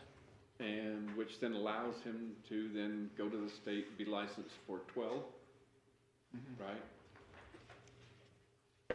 Is the limitation then within that commercial zone for this kind of operation what the state allows? Or could he turn around and say, now we want 20, now we want 25, now we want to divide this into 2 and we'll go 12 here and 12 here? Because it's a commercial zone, is there an end? And it would be allowed? I don't know, that's why I think we really should let James look at it and let he and John have a good discussion on it to advise us. You know what I'm saying? And again, if we go to a different zone, within that area, then the limitations probably are then taken from the table completely. I know the one that we were discussing. Unless the state has limitations, I don't know.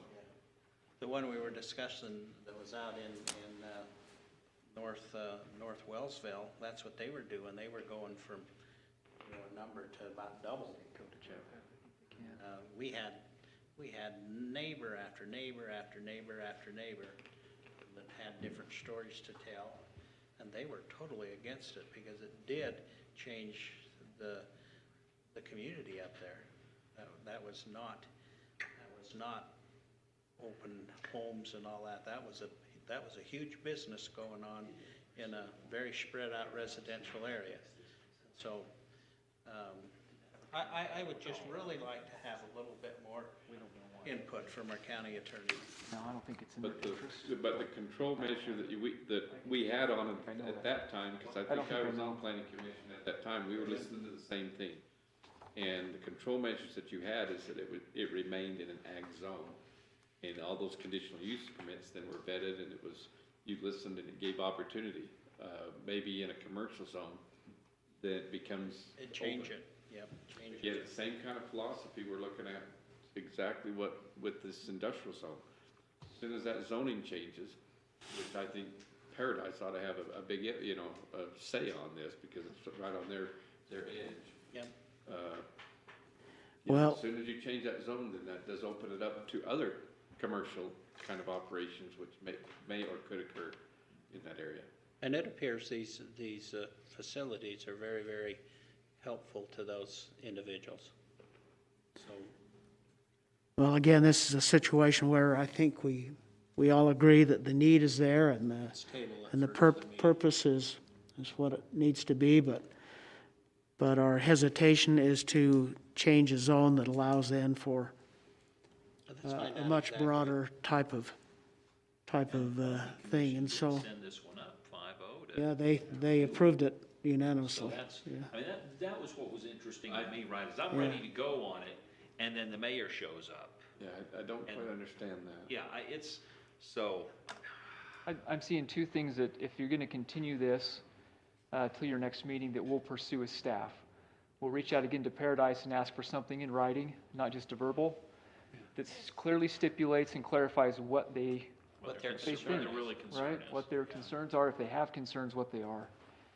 Second is to touch base with John or with James and just have them do a legal review to make sure we're all straight and good and there aren't any unknown issues there. Okay.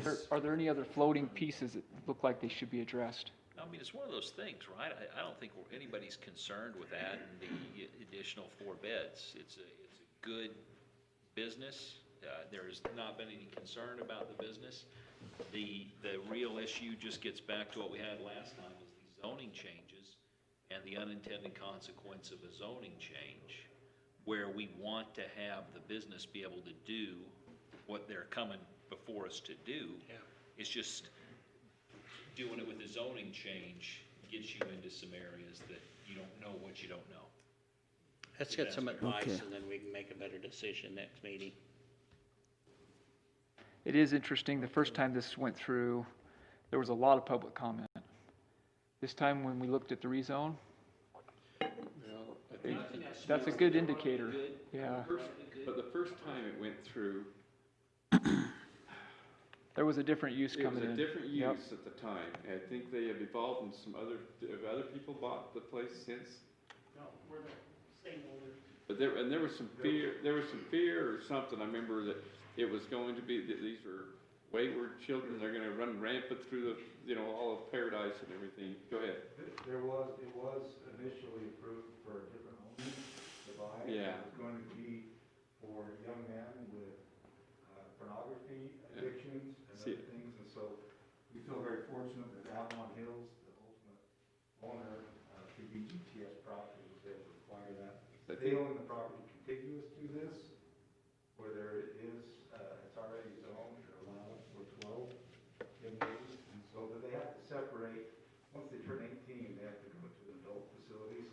separated from the other population of younger young ladies.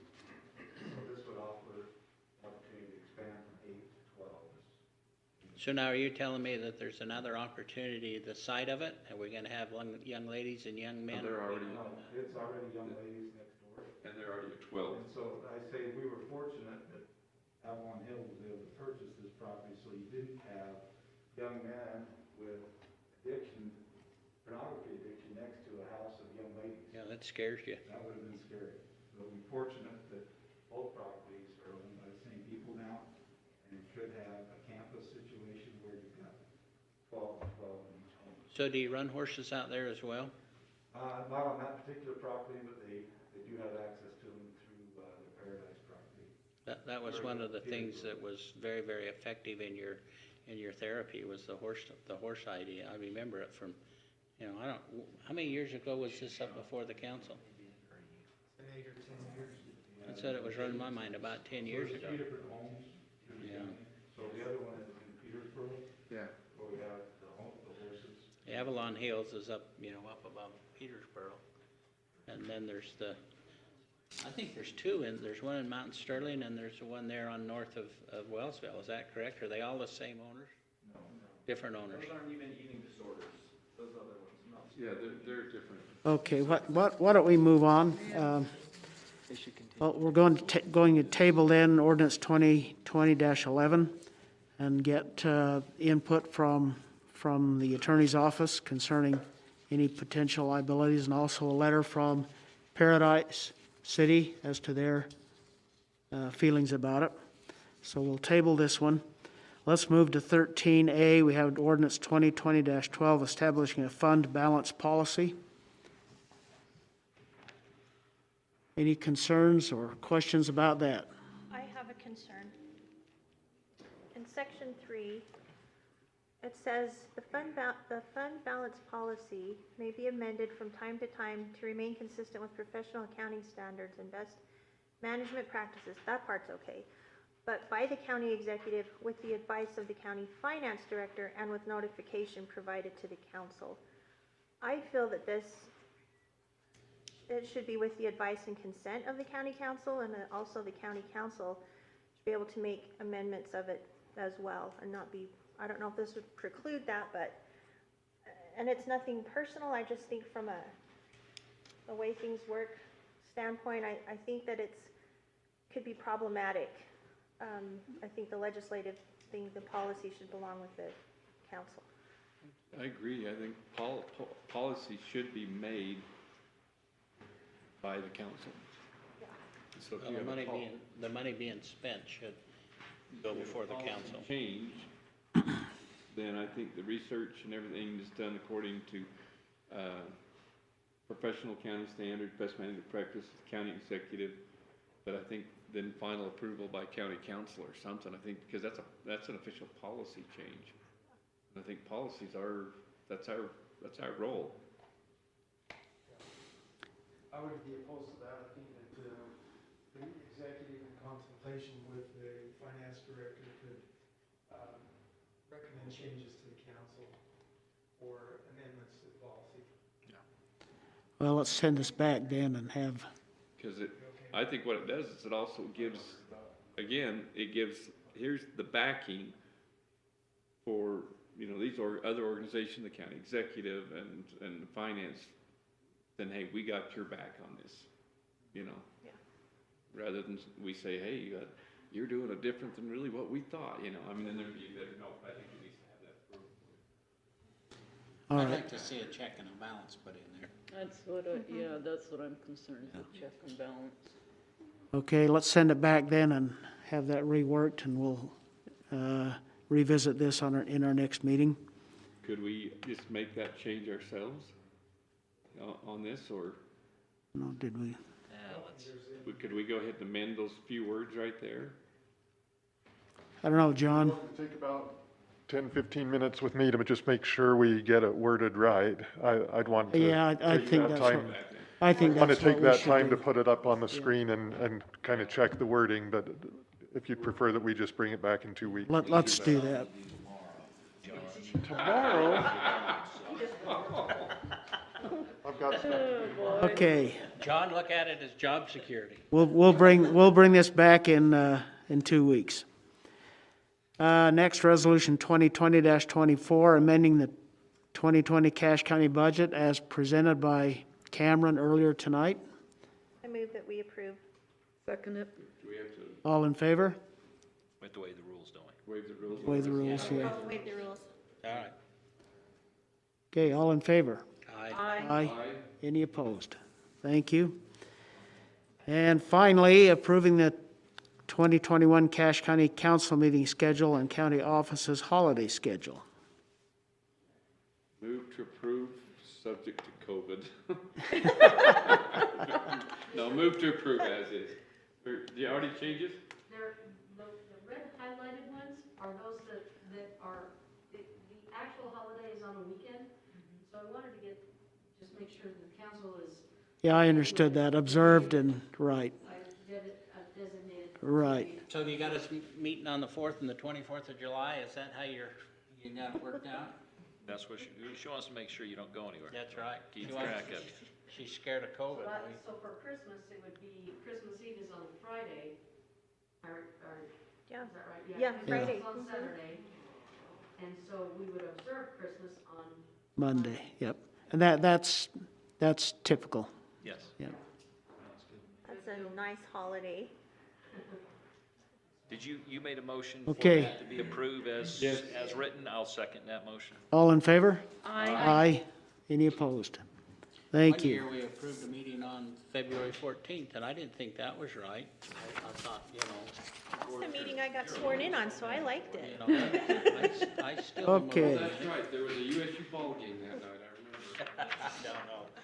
I remember. Other business then, we've got the UAC convention coming up next week. Hey, I checked my email. That is virtual now. Oh, it's It is virtual now? Oh, it's all virtual? They canceled the in-person meetings, it's all online. Oh, okay. Just came out at 6 o'clock, Yep. it's after 6 o'clock. So how do you do a virtual trap shoot? Janine led me astray. I think maybe we could watch it here on the screen and we'll, Yeah. Actually, that's a good idea, Craig. Don't bring your own guns. Can we still drive down there and watch it down there? Well, Janine, I guess this doesn't apply any longer. Does not apply. I'm going to confirm with the hotel that the reservations have been canceled, unless some of you want to go down and watch it from your hotel. On your own dime. Yeah. That doesn't sound fun. Okay, well, that takes care of that one. We always look forward to Yeah, well, that's what. Yeah, Yep. it it's my is favorite. a huge state camaraderie event to me. I think that really. Yeah. We ought to get together as a council, and we could watch it here in the council chambers. I love that idea, Craig. I Yeah. think we should do that. You know, just so we can have a discussion. That would Bring be a fantastic. hospital bed for John or something in here. I'm afraid Santa Claus won't come to my house. He said you can't get to go down there and shop. What are we gonna do? Yeah. Yeah, it looks like we're gonna have a general session Thursday, the breakout sessions Friday. Maybe we'll have to order in dinner. I would like, Let's do that, let's. Craig, you know what tool they use? Because this room is not set up to have 8 people zooming at one time. He talked about it. But These cameras are not accessible outside of our private network, for one thing. But couldn't we stream the convention or the Zoom conference and just put it on the? You could log into Zoom and you could see what they're doing, but you couldn't participate. So That's okay. I bet it's best if As long I don't as you say know anything that. most of the time. Okay. Try doing multiple Zooms in a room, but you can. Yeah, amen. Okay. All right, let's move on. 15 council member reports. Paul? I'm just glad we're done today. Gordy? I'm just glad I got through COVID and didn't die. I'm just pretty tickled are about too. that, you We know? had a good life. Didn't know you had COVID. Love I that. didn't know. I didn't Barbara? know. What have you got? nothing, you're I okay. just want, so Craig, you and Janine will send out a schedule for like the general sessions and stuff if we want to. Excellent, okay, I'm good with that. If you're on UAC's email list, they should come. Okay, If we can do it here, that'd be great. yeah, I'd like What have you that. got? yeah, we can arrange that. I got nothing. Dave? I got her nothing. No, it's. Very good. Carl, before you, Yeah. before you bring that gavel. I think I've told you a couple of you, but I'm seeking input for, I'm on a transition team for Governor Cox, elect Cox, to determine rural issues that will guide his service as our governor. And so if you have issues that you feel like we ought to discuss as far as rural issues, agriculture. Suicide. Yeah. Rural Things like that. suicides. Well, to me, one of the biggest is this changing county classifications and changing the benchmarks. I think that's got to be top of the list. We're looking at also the inland port and a hub in northern Utah and some other things like that. There are I'm working on this, there are 5 individuals, John Pike, who is the mayor of St. George, Curtis Wells, commissioner in Grand County, Tammy Pearson, Beaver County, and Arlene Hanson from Cushing. That's where I heard from. Okay.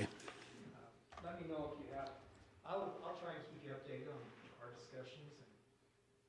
A hot issue is that Thanks. set aside, or, you know, that buffers for ag facilities and stuff, which, you know, businesses and operations, they come in under one law, and then all of a sudden, next thing you know, you got county commissioners that are turning around and say, well, now we're gonna change it on you, in big time. And, you know, I think that's a huge issue right now, because there's some changes happening that could affect all agriculture within even our valley. So Yeah, let's talk some more about that, in some more detail. we'll link you up to the Farm Bureau's on top of it too. Are you talking CAFO? But yes. The CAFO. We participate like in the vote, you know. All right, anything else? We want to hear from you. I don't have anything. I'm just glad I'm going to be with you another 4 years. Yes. Congratulations. Yes, congratulations. Thank you. You guys worked hard. It was a lot closer than I expected for a candidate who didn't do any kind of campaigning. Yeah. I mean, he didn't do anything. Yeah, that was. It was Well, really, you're up in that area. where yeah, there's a high it percentage was really a of vote Dems. of discontent with the party. Yep. So Paul, you got your work cut out for you 2 years. Kind of a maverick with the Republican Party. Not really. Okay. We're done. Craig? I cleaned out my drawer and there must be like 4 or 5 nut things. I don't know. I think that was John. He keeps Those on- are John White's. You can take If them we home can, first. I if don't we want can, them. I'm you know, scared of who next they week, do the online, can you find out if there's a way we can participate, like in the votes for the second Yeah. vice